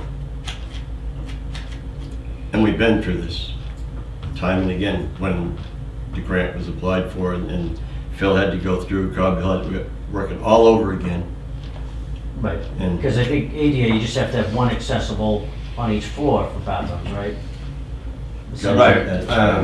In ADA, if you have a space that has a specific use, you have to have the equivalent that's ADA compliant. ABA is basically everything. Everything has to be compliant. And like, but the point is, I mean, how much are you saving by? Right, You're not gonna save the $341,000. It does have cost implications to build to that standard, but it's nowhere near the cost that you're getting out of the grant. I think we need to look at replacing that grant money with ARPA grant money or Reinvestment Act money. Get rid of those strings. We need to look In a at nutshell. all the money we can get Mhm. at this point. Yeah, but the strings that are attached with this money are crazy. Well, that's, Just as a balancing element, the APA money is gonna prevent any action against the town vis-à-vis hiring practices, employment practices. So there's a benefit, aside from accessibility, there's a benefit of, okay, we've done everything we possibly can to provide an opportunity for you. If we haven't done everything we possibly can, then you can go to court and tell us we have to. Sorry, I'll backtrack a little bit. There are other costs associated. The change in the building won't save you a whole lot of money, but taking that out is gonna save, because of all the work that the GC has to do, or you have to do, to meet the standards of the AV. That does have some costs associated with it as well. So but again, relative to the grant, it's not a lot. All right, so we'll look at replacing the money. That's what our job is, and also exploring the idea of a different management structure vis-à-vis the construction management is concerned. Bob's gonna continue, and probably Gary, to dissect the plans to see what we can work on there. And we'll move forward somehow. Contact state about going forward, continuing forward the, whatever it is, EGMP or whatever it is, EGMP, emergency management Right. yeah. grant. Yeah, if we can replace the 350 at the least, that's gonna give us some flexibility. Because that requires, that grant and requires that we name this the EOC. And it doesn't add a lot of burdens beyond that. We meet probably the general federal thing of accessibility, but I don't think it has an ABA requirement. It may be ADA, but obviously we have to, the non-lobbying, all that good stuff for the money, Hatch Act, drug-free workplace. But that's where my concern was. I mean, obviously another thing that I heard people say was, get the EOC out, but if you take the EOC out, you basically, for a few desks, you're not gonna save, you're getting your generator, your protective bollards around the building, and radio stuff taken care of, you know what I'm saying? For a few desks and a designation on paper. And you don't have to use it as a UMC. No, but it gets It named could as be. that on the Yes. grant and at the state, but it's good to have an alternate one too, because if something were to happen, this place lost its power and the generator didn't start, which had happened one time, you have another one to back it up, And ideally, I don't know if it's here, it's not designated the fire department, and I don't know if ideally the fire department is a place to do it per se in some ways. Ideally, it's not at either place. That's why it was here, but in ideal circumstances, it should be separate from an operational. Because during an emergency situation, the police department and fire department are gonna be pretty busy. That's the theory behind it, but by designated as this, I mean, Yeah. we eligible for 125, which pays generator, bollards, radio, stuff that we'd have to put in anyways. It's not, Okay. There you go. Yep. and I don't think it has it doesn't have all the requirements that they're not, what they RDA grant, they're actually another architect that was overlooking, had to approve everything that Phil, if he made a change. And they made changes, and they made a lot of changes. There's not just one person there, there's the architect, there's the grant management person too, there's two parties there. Yeah. The architect was the one who made Phil, like I said, put on every sheet about he added the general thing at the beginning, I believe, or early on, about how you could, it's equivalent for all the equipment, but then they said, no, you need it on every sub-page too. So, I know that was a frustration for Phil, I'll say it. Well, when we first got into the project, we weren't aware of the grant, the USDA grant. So it wasn't, we didn't know it was available. Right, so our fees didn't really cover the extra work, but And that's essentially what happened. We didn't know that was available until after we'd hired the Cobb Hill and you, and then it came available, because that was April of 2020 that I had to get that paperwork in. Okay, anything else? No. Right now. All right, we'll be in touch. all right. Sure, it's one of those great years belongs to the town of Tufton. Thank you for all your efforts. No problem. Thank you, good to meet you. All right.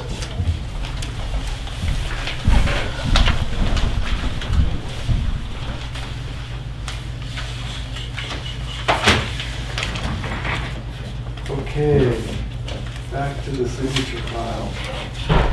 We received a copy of the Joint Loss Safety Committee's safety policy. What I'd like to do is, rather than sign it this week, I don't know why it's got the date on it. Oh, that's when they adopted it. I don't know if you had a chance to review this or not. I actually did. I had not. Okay, so I'm Let Bob- gonna leave this unsigned until Bob takes a look at it. Can I take this home? Sure. Or would you rather I just take a copy? Would you rather I take a copy home, or can I have you take this one? I can ask Jen, she's the one who, Yeah, we just I won't lose throw it. through a copier. I'll take good care of it. Okay.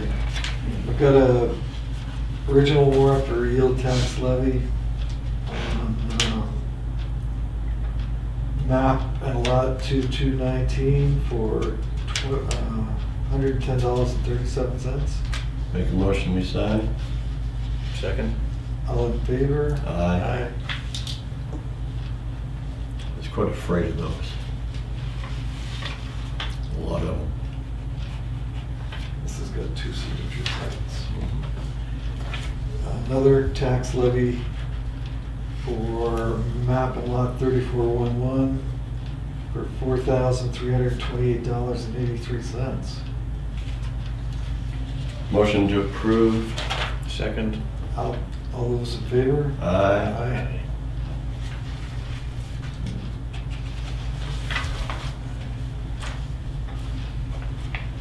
And a gravel tax levy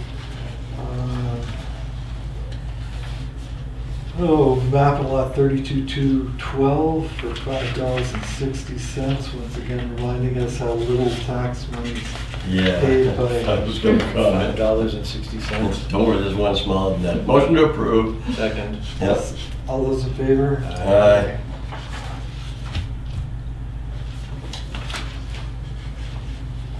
Okay, gravel tax levy for map and lot 3226. 3226, $44.14. Motion to approve. Second? All those in favor? Aye. Gravel tax levy for $3. That's the one that stuck in my mind. 3124. Motion to approve. Second? All those in favor? Aye. Gravel tax levy, $36.12, map and lot 5533. Motion to approve. Second? All those in favor? Aye. Got a notice of intent to excavate. Do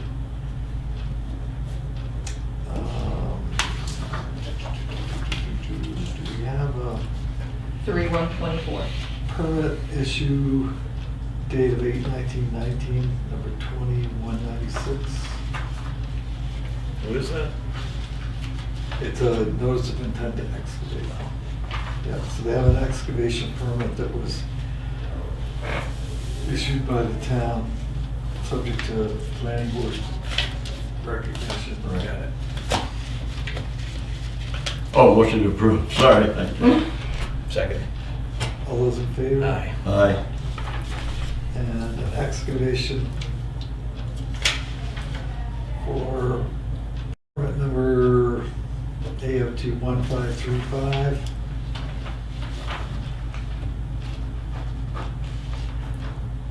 Motion to approve. I'll second. All those in favor? Aye.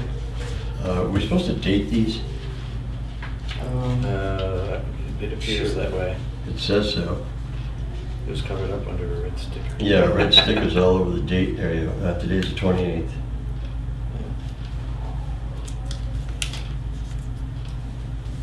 I'll get this back to you, Bob. Okay, I've got a notice to excavate. Permit number 20193EX. Motion to approve. I'll second. All those in favor? Aye. Aye. And the motion, intent to excavate 20192EX. Motion to approve. Second? All those in favor? Aye. Aye. You gotta sign both of these, Bob. Oops.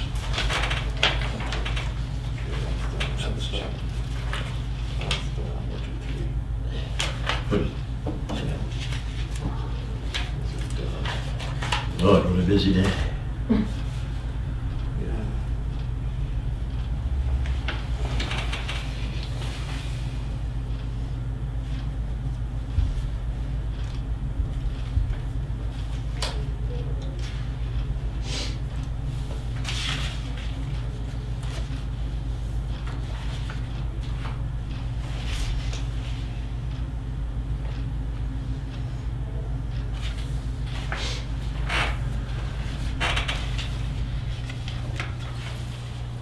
Need a second signature for you on this one.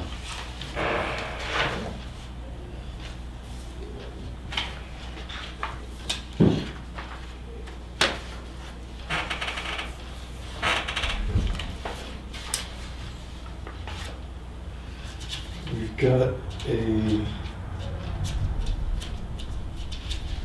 application for abatement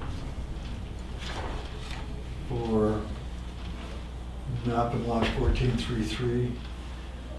The town assessor, I don't know if you had a chance to look at this. The taxpayer seeks an abatement based on the appraisal of property that was performed for the purchase of the property in October 2021. The appraisal indicated market value of $2,175,000, and the property was purchased for $2,350,000 in February 2022. I recommend that abatement be denied on the abatement application as was received on March 8th, 2022. So this is a piece of property that was put on the market, or was appraised at $2,175,000, sold for $2,350,000. When was the appraisal? October 2021. So last October. And Really, it's within 6 months. You can't get a whole lot closer than that. No. so, What are they basing their application for an abatement on? That's, I don't Are really. they being taxed at what they bought the property for, or? well, if the property sold for $2,350,000, that's the market value.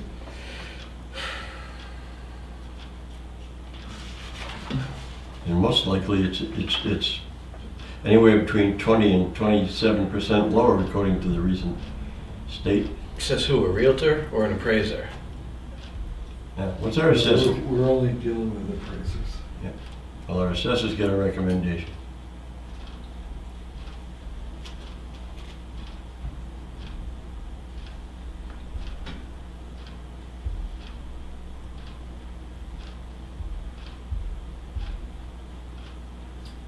Okay, so the property.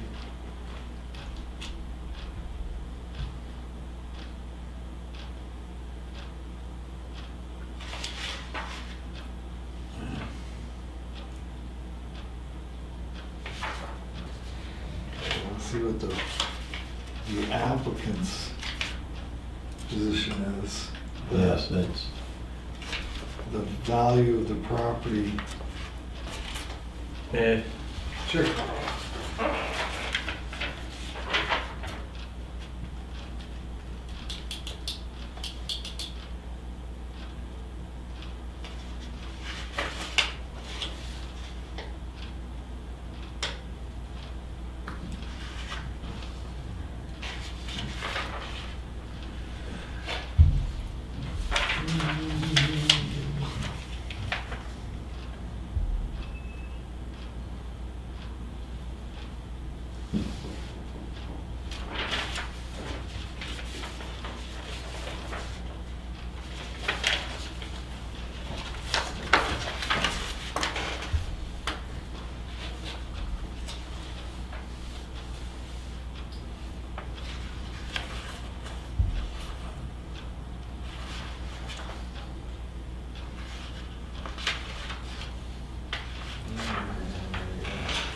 So we've got they're calling it under 62% of current assessed value, right, but but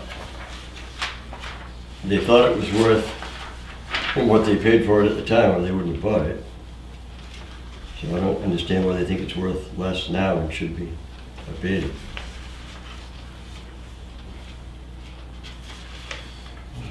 This has got to do with anything here. There's your conclusions, Mr. Assessor. So he's doing a commercial assessment, which is a little different than a regular real estate assessment, because it includes capitalability, and Mhm. is the property's gonna make some money, what's it make, and that sort of thing. Right. If, and then the comparables that they used were all in the 3,500,000 range, one was 4.2. I was trying to find his conclusion.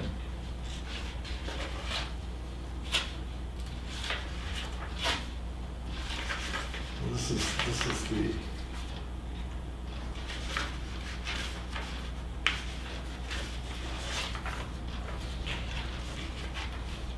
Where's the assessor's page? What is that?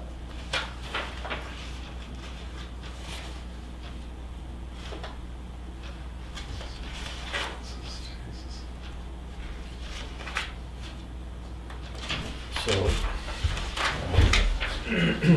it's assessed at 3.5, that's what I'm seeing, Right. and it was appraised at 2.175. Well, And he's looking to be taxed at 2.175 at the appraised value, correct? yeah, well, the appraisals that he included didn't come to 2.75. You mean three? Say that again? The appraisals that he came up with Yeah. were for more than that. Yeah, I'm not certain. And there's one from, I don't know, it's Northway Bank, one of the Right. banks. Yeah, I think that's what it was. So, 3.7. That's what they have here, real estate only value. Real estate plus furniture, fixtures, and accessories, 3.8. Then there was another one, that's Wall Street, Dugas and King, that was comparing, I think, 4 other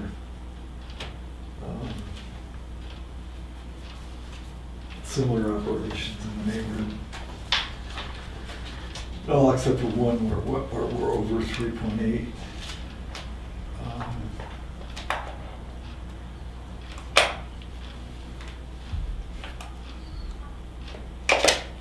I'm inclined to go with the assessor's recommendation. Well, I'm gonna make a motion that we either grant or deny the assessors, telling us we should deny, so I'll make a motion that we deny the abatement. I second. That's for discussion. Yeah. Go ahead. Mhm. Yep. So the values that you're seeing are less than what we're assessing it at right now? Is that what you're saying? No, they're comparable to what we're assessing. They're comparable to what we're assessing. Yeah. And what actually, if you, I think it was, there was a mall in Concord that brought the same issue forward, where you've got just the building on the real estate. That's one way of evaluating property. It doesn't give you the true value of the property though, because it's commercial space, not Foxhorn, whatever that mall is down In there. Concord, Yeah. Pheasant Lane or something? No. I know. Anyway, Right. Whatever it is. but the court ruled that you can do a completely different evaluation of the property. You know, how well is it used? Is it used to its full It generates income potential? in this case. Yeah, it's an income generating property, but is it generating the most income it can for the amount of space that's in there and all the rest of it? So it's a different calculation that's made for that kind of Yep. real estate. It's sort of like when we do the utilities, there's taxes paid on every pole. Well, what's a pole worth? You know, it's not worth a hell of a lot, but it's the commercial viability of the system that makes it. Carries wires that generate income Right. for somebody. The general store is another So it's example. a different way of doing it other than just walking into somebody's house and saying, okay, well, another person like you paid for this. So, If we deny this application, are we doing the applicant any injustice? no, I don't think so. I mean, the benefit would only inure for probably less than 6 months if we were to accept it. Because currently we're at 76% of the valuation of the town. So if you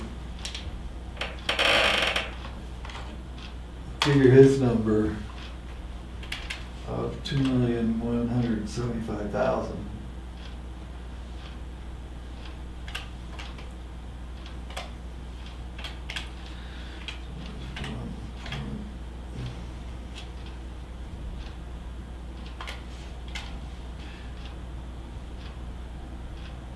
Just running the figure randomly, you're at $2,900,000.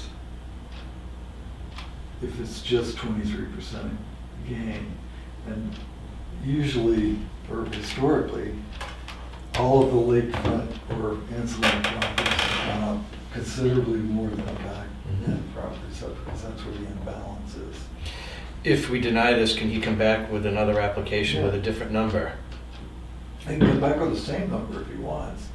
I mean, or he can go to Superior Court. There's any number of avenues. This doesn't preclude him from ever pursuing this. He's got, either he can take it to court and prove his case and get this abatement, or he can come back next year and try again. We haven't shut the door on him. We just said, our assessor currently, and we're gonna have a hell of a lot more information a year from today than we do today, Mhm. because we're gonna have a rebound.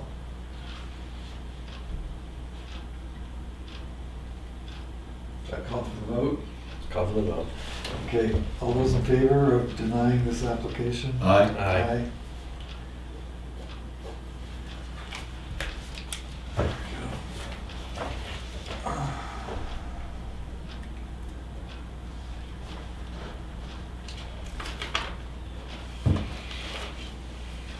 Okay, we've got a current use application for, I don't know where it is, 20 County Road, 105 acres. And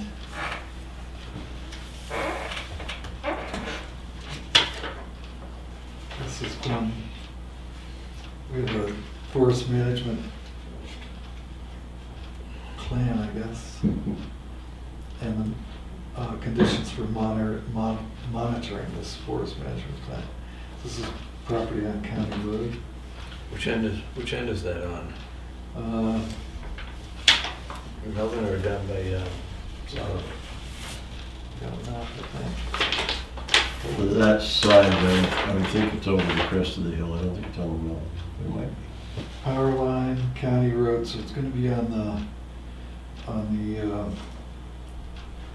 north side of County Road. You see the power line there. And this is the Melvin River. yep. So that's where County Road crosses the Melvin River. No. Where is it? Yeah, I'm seeing it. I'm pretty sure. Is that the bridge? It's gonna have to- It would be. Down by, and this is, It's Bertha Johnson's, but she's been dead for That's the 60 power years. line. Yeah. okay, yep. I'd make a motion that we accept that and sign it. A second? All those in favor? Aye.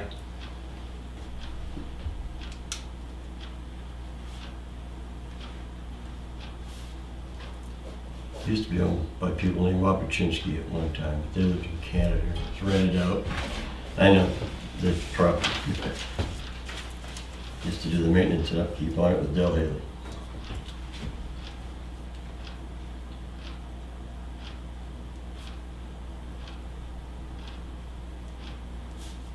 Okay, this is the current use application that's been before us Right. for quite some time. And what we found out is that the land in Ossipee was put into current use on the 21st of March of this year. So just a matter of days ago. Right. So we're good to wait. So now that that land is in current use, this land that they want to add to that current use property is eligible. So They were waiting for us first. It was We're waiting just back for and that. forth. yeah, Okay, I move that we approve the application. Second? okay. All those in favor? Aye. Aye.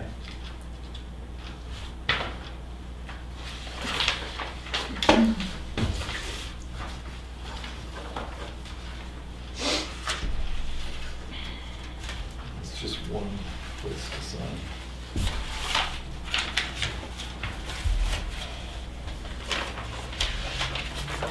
Jeez, come on.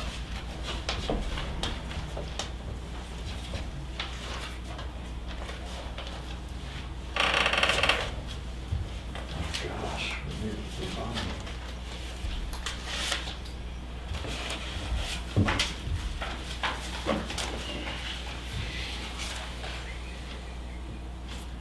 Get this done.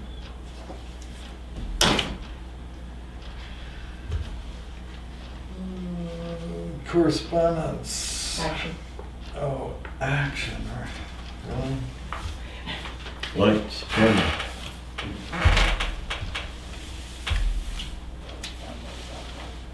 So that's all of that. Okay, we've got a few.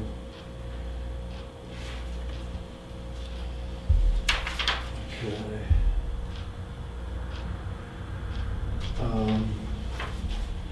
Highway garage.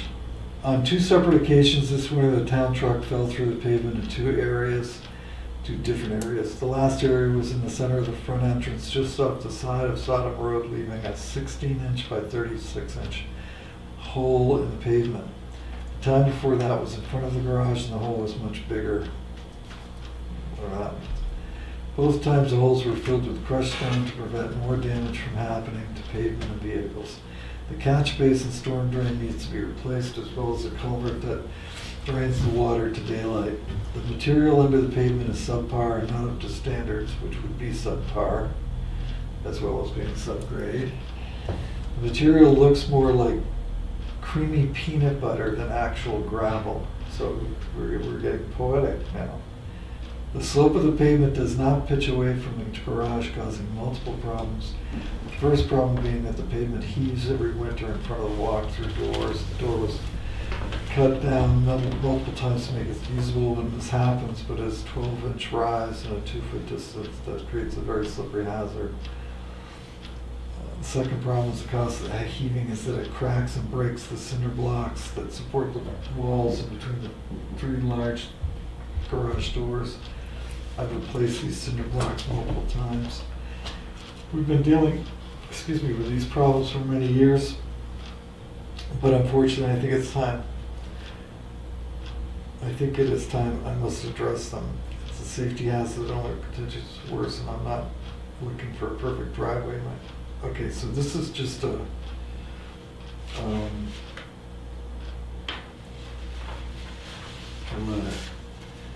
hopefully it has something on the back, but not something.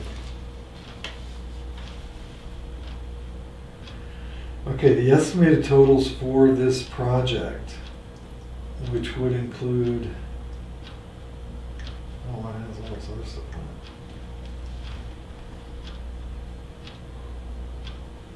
Highway garage paving and repair is $28,000.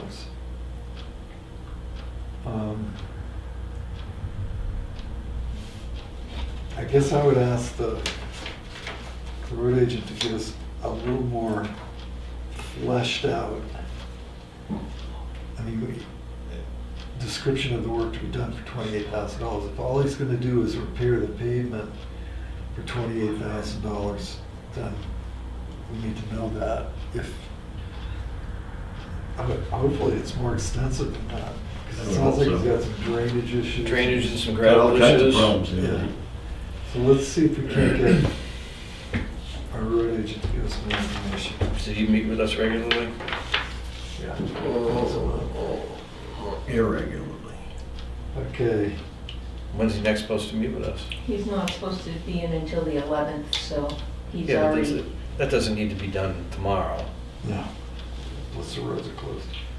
So Bob, I think, provided us with the New Hampshire Municipal Association webinar materials. Right. You attended the webinar, correct? Yes. All right. And I've watched it. All right. And this is a synopsis, or I guess it's probably they had a, Yeah, it's basically a, it was a synopsis of the Treasury's final rule and reporting requirements. okay. Very informative. And that's why I think that we need to be aggressive in applying for funds Right. to help us with this police station. Yeah, and any other number of projects that we could be working on. I highly recommend that you take an hour and watch the video. Okay. And it's gonna be more informative than this that I'm looking at, right? Because I have looked at this. Yeah, it's going to be much more informative. At the tail end, there's a Q&A session. Yeah, Yeah, that's very good. Yep, a lot of good questions were asked. okay. One by yours truly. Well, give yourself credit, buddy. Pat myself on the back. Why not? Okay, and these are the final Treasury rules as printed out, reporting requirements, etc. So, Yeah, that's the PowerPoint. okay, so this all goes together. Yep, there's a couple pages that the PowerPoint doesn't align with the PowerPoint that she presented on the screen, but Yeah. it's close enough. Okay, and so those final rules are gonna get promulgated after the 1st of April? After the 1st of April, which is Friday. They are in effect. Because the last time we looked at final rules on one of these, it was a great little PowerPoint, but it was like 200 pages worth of final rules. Yeah, well, we're still gonna have to look at the final rules, but Yeah, but the interim final rules were more restrictive. These final rules are less restrictive and give us more of an opportunity. and are there different rules for different size communities or different amounts of money? No, I think it's generally the same for everybody. But they're looking typically at projects that, like police stations, even police cruiser, repair purchase. I even asked, the question that I asked was about monies available for purchasing land to protect aquifers. And even though that's kind of a complicated process, she said, She did. she said it's possible. Yes. And has been done, so. Okay. Great. Yeah, I think there's a lot of opportunity here. Okay, last thing was a letter, and this is one of a couple that we've received. This one was from Barbara Widmer. Dear Selectmen, first I'd like to thank you all for your willingness to serve our community. I know being a public servant is a thankless task, and I commend your equipment. Now that a week has passed since our town meeting, I still find a couple of occurrences have been on my mind.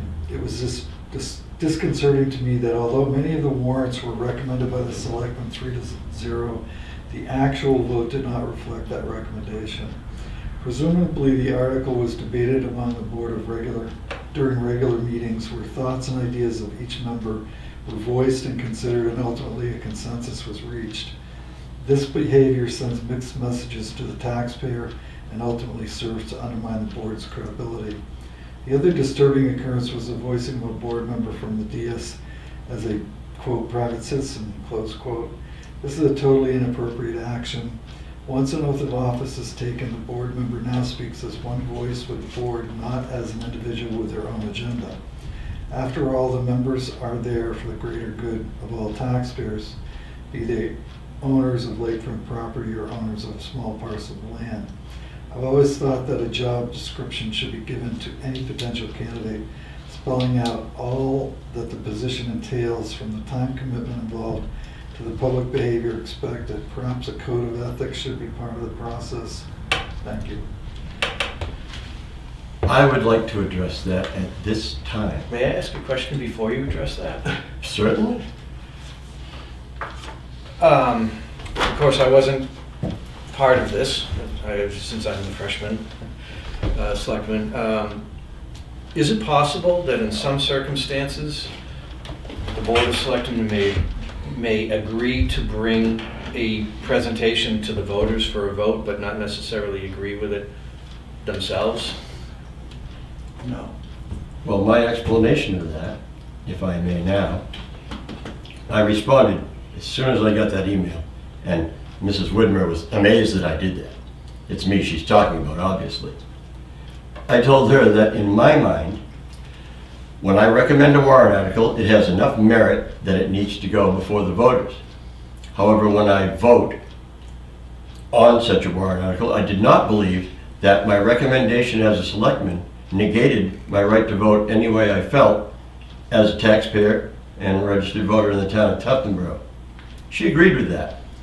But she also said that when I wanted to speak as a taxpayer or private citizen, I should come down off the dais and speak from the floor, which I told her I would be more than happy to do in the future should such an occurrence arise again.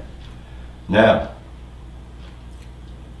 if you'd like to dispute my right as a citizen and a taxpayer, you're welcome to do that. Anyone is.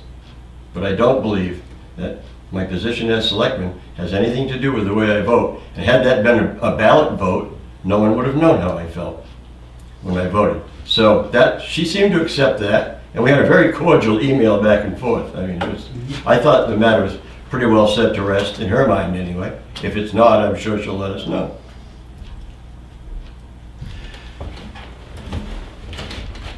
Well, in an effort to remain collegial in this setting, let me give you a couple of explanations that are going to refute your position. Sure. First of all, you haven't given up your citizenship rights by becoming a selectman. Well, where are they? Actually, I don't need a response to every sentence. Okay. You've actually become a super citizen because it's your vote, you're one of three, who's going to put together the questions to be answered by the public, by our legislative body.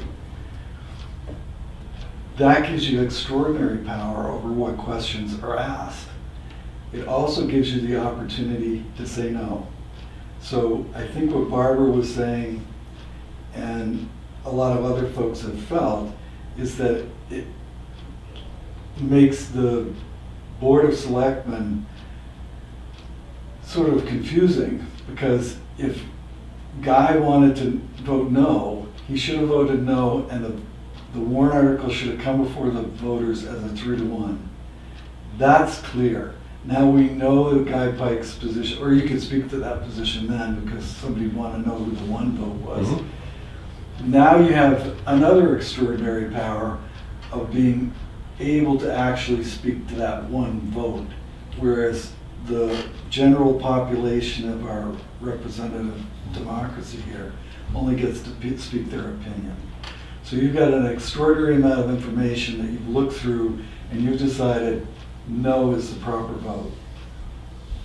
That in no way impinges on your rights as a citizen at all. And it clarifies the board's position. So the lack of clarity, I think, is the part that bothered people, bothered me to a certain degree. And you and I had that discussion about speaking as a citizen while being a selectman. Doesn't work. You're a selectman. That's who you are. But knowing that you're a super citizen because of that should change your intention, I guess, or your understanding of how this works. So just for clarity, I would have enjoyed defending that bill, that warrant article, on a 2-to-1 basis. I wasn't clear going into that meeting, and I'm just one person, but one selectman. That was what was going to happen. It was all of a sudden going to change from a 3-0 to a 2-1 selectman position. So it changes the dynamic of how we're presenting it. Now not only are we defending the warrant article, we're defending our vote for all intents and purposes. So there's nothing I can do to change the way you're going to do things, the way you're going to think about things. I'm just telling you the way I think about things and the way I'd like you to. But it's really not a directive. But I wanted to be clear so that you knew I'd rather have you vote no at the selectman level before we go to the town meeting, because at least then the town knows where the selectmen stand. Vis-a-vis. I mean, I don't think it inures to your benefit to change your vote at the town meeting. You saw it as not changing your vote, you just saw it as bringing a topic up and then I'll vote there. But that's not the way people look at warrant article votes. It's no different with the budget committee. The budget committee voted, I think, 6-to-1 or something on a couple of things, or one thing. Yeah, I mean, it's not a shoo-in that you're here. It's always going to be a consensus. You know, sometimes articles come up that we don't agree on. You guys might bring something up that I don't agree on. And I gotta be honest with you, I'm gonna vote no here. And when I get over there to the town meeting, I gotta vote no again. Just so you're clear, you'll know before we go into that meeting where I stand. And I think the problem arose at this town meeting that we didn't fully understand where you stood. That's all. Good. If the selectmen are not in favor of an article moving forward, say it's 0-3, fails, Yeah, does that change the outcome of how this article is presented? it doesn't get. It doesn't get It presented. doesn't get presented. See, Unless it has 2 votes, it doesn't get on the warrant. see, now this is where I disagree with you. Okay. Because while I personally may disagree with an article, I may feel that it may be necessary to bring to the town.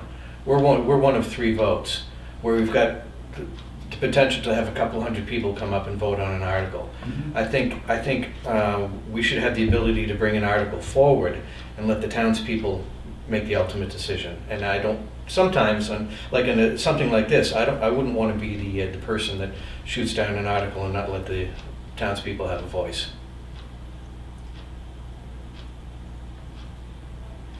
Then it needs to have 2 votes here to make it onto the warrant. Mhm. Okay? At that point, it's on the people to decide. It could be a question before the voters. that could come on with a 3-vote total from the selectmen. Here's a we did that with paper recycling. Right. You know, is the town in favor of, are you the townspeople in favor of recycling paper? That's an open question where we're looking for advice. So, yeah, it's 3-0. That question was 3-0. Even though we all had different ideas of whether or not paper recycling would work. I wasn't even involved with that one. That warrant was created before I was elected, so. At any rate, Yeah, you're explaining. I'm not certain Yeah. it would have been any different, No. because it was a question. But this is asking the voters to give us money for a specific purpose. And it's not an advisory vote. I think what you're describing, I'm hearing an advisory vote. Okay, this is, what do the people think? That's one thing. What do the people want to spend money on? They're depending on us to give them clear information about what they should spend money on. And I don't know that we can not go into it. Well, I promise you that if we ever come into the situation again, I will be open and clear at this table what my intentions are and how I'll vote at the other end. You know, Right, so we may have this discussion again. You may say, yeah, I'm gonna vote for it, but I'm gonna vote no at town meeting. And we're gonna, this whole discussion's gonna happen again. No, I couldn't. And I'm gonna say to you, Bob, vote no here, because now we know what we've got. And if we've got not enough votes to bring it forward, let's presume that that vote never happened.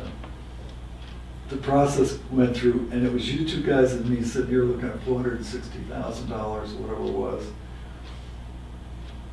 Obviously, we know now Guy was not in favor of that. Mhm.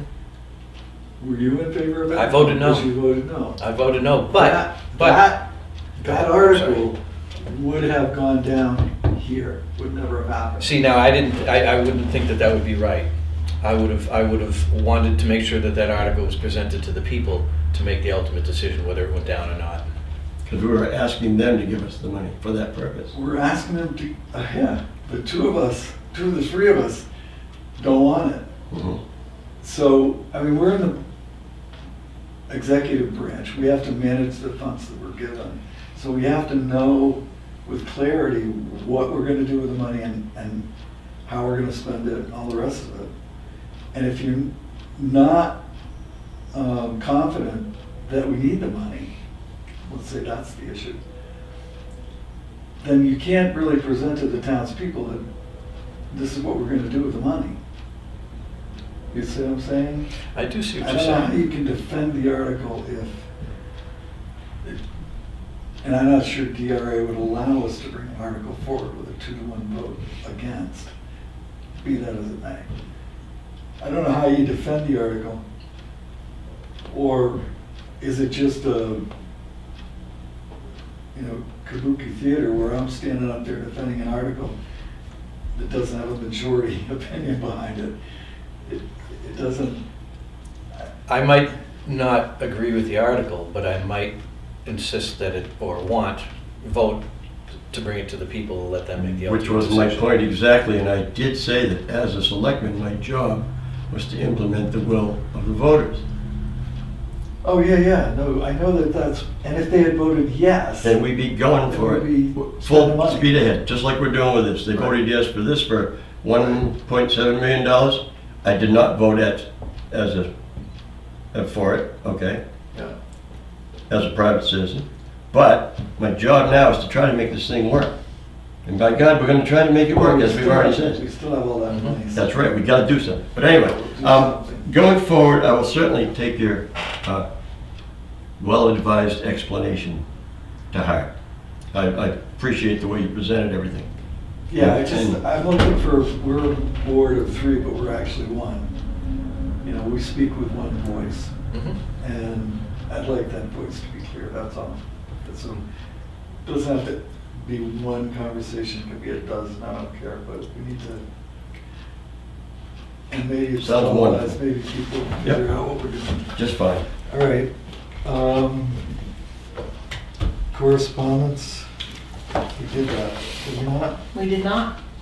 Really? Really? Nope. Yeah, we did. Nope. All right. We didn't? I'm sorry. Okay, we have a letter from Tyler Phillips vis-à-vis the wetlands standard dredge and fill permit type for the pier at 19 Mile Bay. The New Hampshire Natural Heritage Database has been checked for records of rare species and exemplary natural communities near the area map below. The species considered include those listed as threatened or endangered by either the state of New Hampshire or the federal government.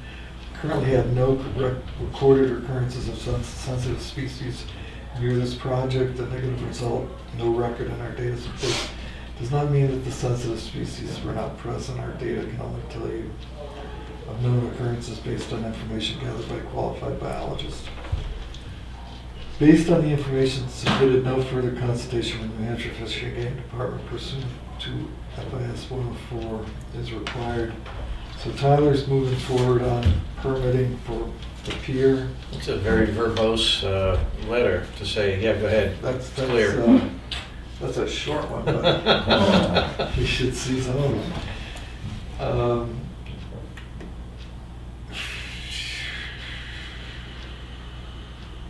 Okay, our GIS mapping specialist, CAI Technologies, which does our tax map updates, has sent us a new version of their Axis GIS, which is going to be absolutely amazing.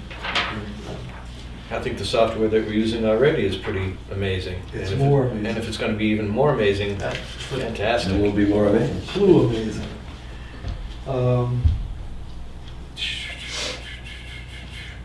Shane Sicky? I don't know who that is. Okay. New Hampshire Geological Survey, a unit of the New Hampshire Department of Energy, is undertaking a project to map superficial? Wow. Geological material in the area confined by the Tuftonboro 7.5-minute topographic map, which includes a portion of Tuftonboro, once again during the 2022 field season. As with last year, Dr. John Brooks will be conducting a reconnaissance survey by driving throughout the town in his personal vehicle to investigate the extent of sand, gravel, and other materials deposited by glaciers at the end of the last ice age. Dr. Brooks will not access any private property without explicit prior permission from the landowner. We welcome local knowledge of these deposits, and should town residents be aware of significant deposits or locations, please forward my contact information to them. The resulting maps can be used for water resource and other natural resource planning, in addition to clarifying the natural and geological history of the region. Sounds like a copy of that ought to be forwarded to the Conservation Commission, to me. Sure. Why don't we do that? That's of interest to Okay, we've me. got a board adjustment hearing, or decision, granting a variance. North Country Water Project was granted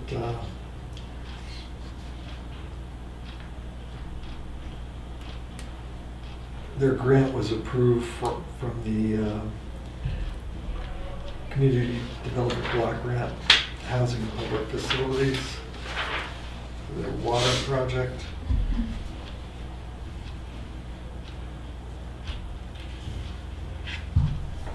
So there was a description here of, and I don't know how to put this in, I can imagine, but concerning family and medical leave, and it delineates that eligible employees, we have to have a workplace that has at least 50 employees within a 75-mile radius. So we comply with the Family Medical Leave Act. We don't have to. Don't need to do anything. We don't.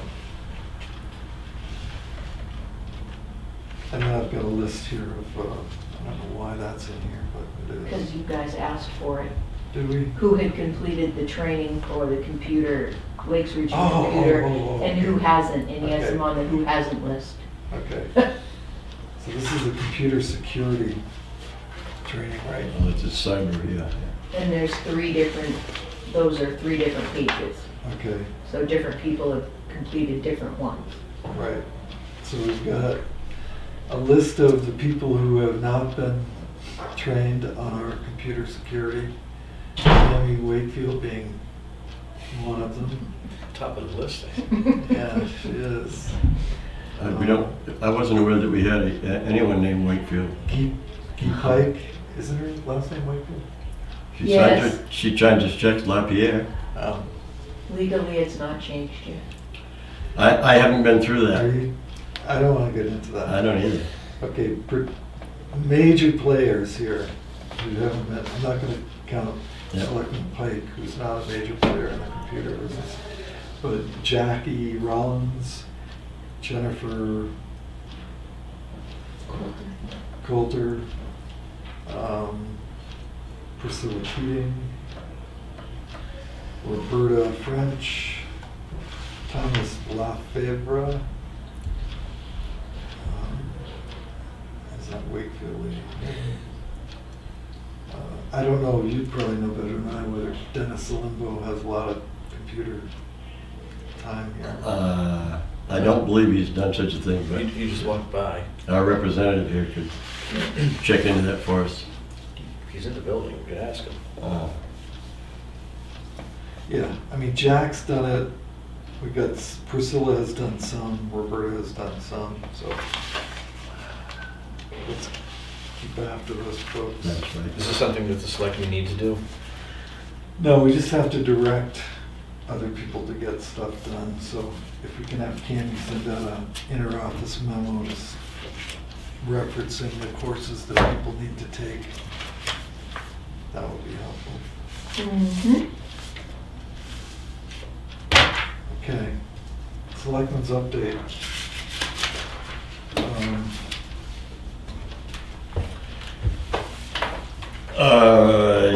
Nothing to report that I haven't already said, but I do have an observation. When it comes to exploring the grants and all, we have asked the planning board secretary who has experience in that to work with that. We also do have some money under what's called clerical assistant in the budget. And I think we brought that before the budget committee. They were like, well, we haven't used it, we don't use it, why do we still have it? This is an opportunity to be able to compensate her, for efforts outside the planning board as well, which I think is really cool. Other than that, nothing really to report. I had my first meeting with Parks and Rec,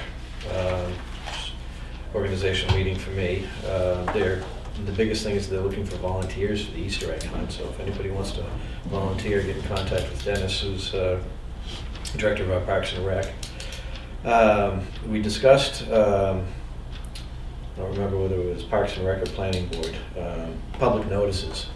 And I'd made the suggestion that we put an outdoor lockable public display, public bulletin board up at the recycling center.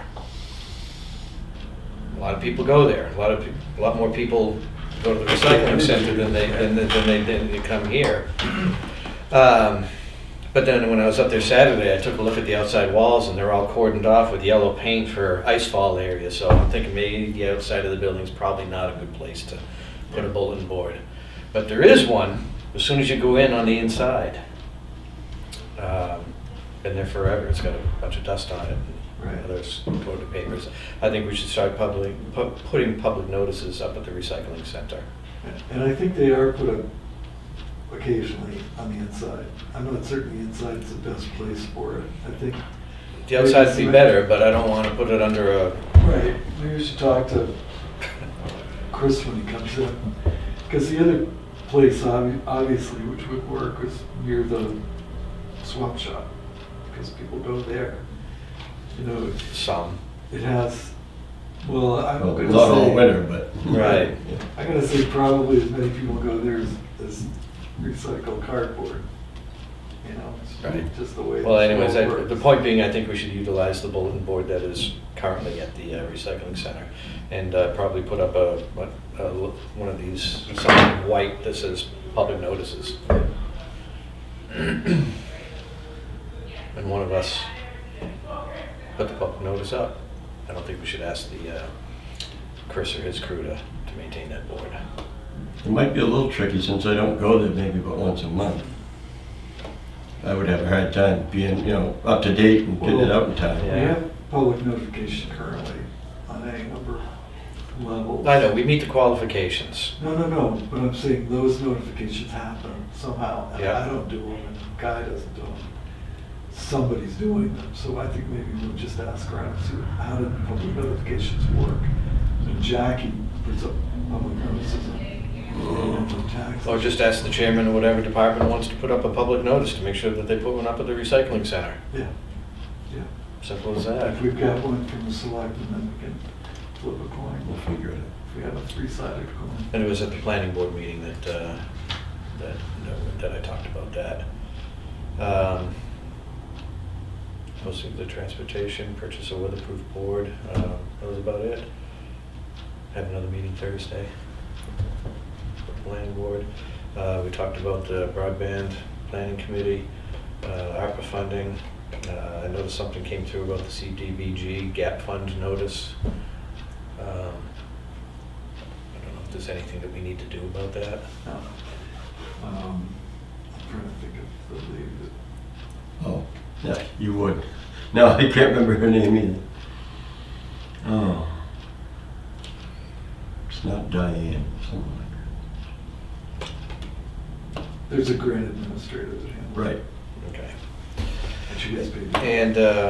And about the filing cabinets, the fireproof filing cabinets that we put on hold. I met with Interstate Fire here last Tuesday afternoon. They came in and looked at the vault upstairs, the vault downstairs, and he's going to get back to me with a budget estimate for installing a fire So maybe suppression by system. next meeting, we'll have 3 things to look at in that Yeah. regard, because I think there were issues on all levels. One was lugging fire cabinets, the other was Yeah. closing doors and different expenses, so.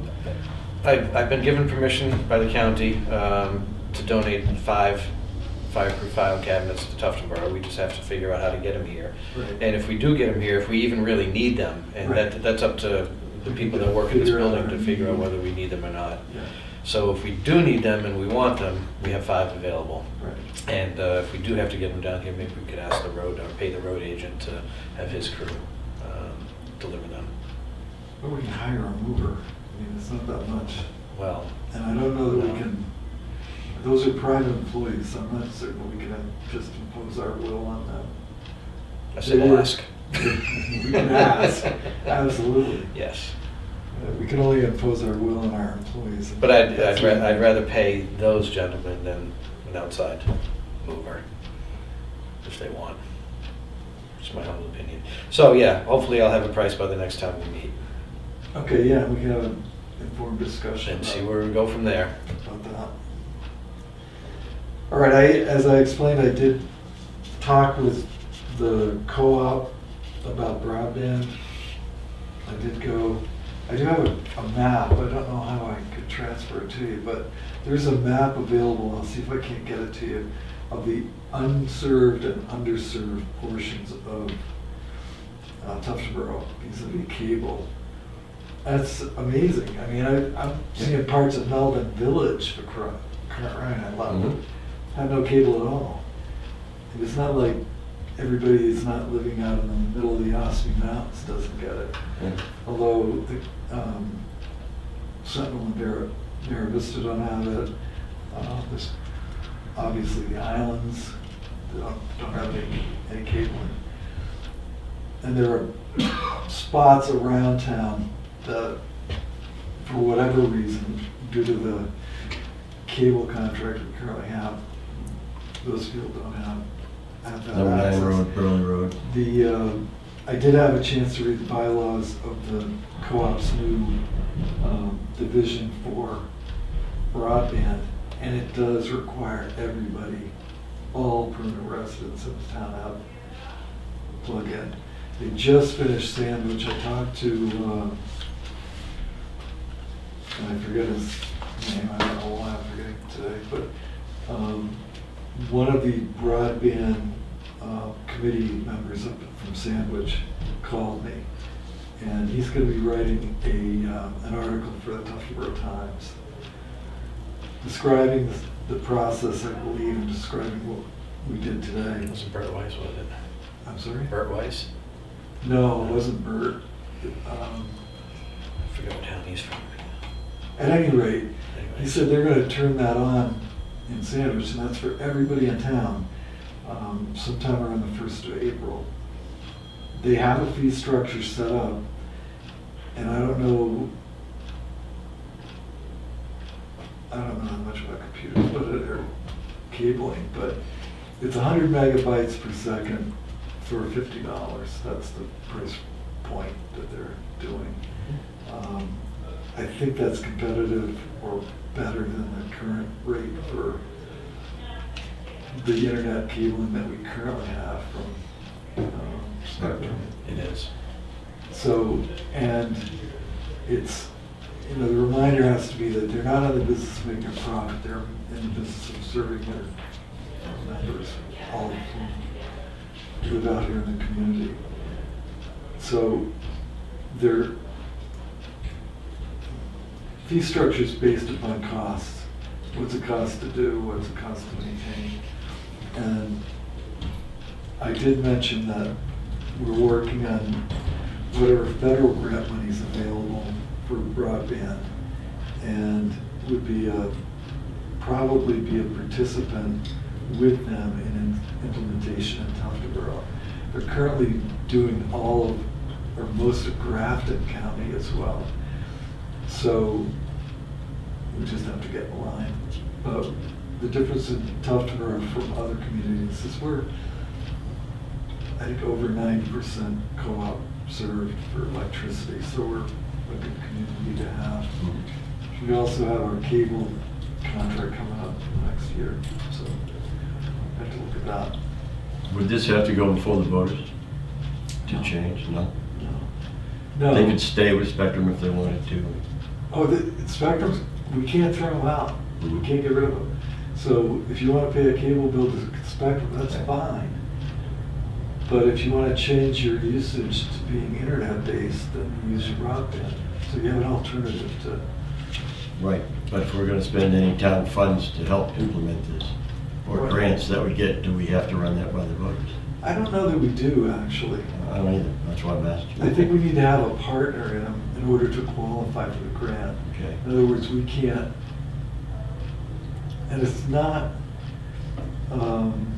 impacting the local tax rate. We'll certainly get a read from the Municipal Association Yeah, and our brand new attorney right. on how we should proceed before we start taking money in our sign. Sounds promising anyway, so. Speaking of the Carroll County Broadband Planning Committee, I need a letter from the Selectmen. If I draft a letter, can you put it on letterhead, and then bring it next week, we'll sign it up? That's what I Sign it did. and- You can do it too. Yeah, okay, Fine by me. yeah. Yeah, and I'll just, draft it, we'll sign it next week. yeah, try not What to we get voted on today. too specific about our, No, I'll contact the gentleman Yeah. that I need to contact and find out what he needs in the letter. Would that be Rick Highland?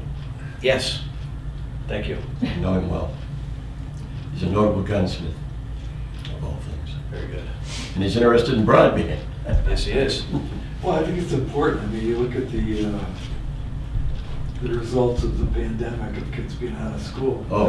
I remember when we were building the nursing home, negotiating to try to get cable service into Water Village. For Christ's sake, Mhm. it didn't happen because I didn't stick around long enough. We have fiber at the nursing home now, Yeah, the county complex. We're all on fiber yeah. now. But that's easy when you got 125 or 130 hookups right in one. Yeah, the building. population density is really dense. It's not a- And the population's kind of dense too. Anyway. Any other, no, I was last on the list. Do we have any more public input? Well, just one comment, Mr. Murray. last week on YouTube, we had 66 hits. People were either curious or were just interested in your wisdom. So keep up the good work. Could be. Well, thank you, thank you. Wear your robes next time. Bring what I can. Do we have any What I need can. for a non-public? Okay, then I'm gonna entertain a motion to adjourn. So moved. Second? All those in favor? Aye. Thank you. Thank you. Out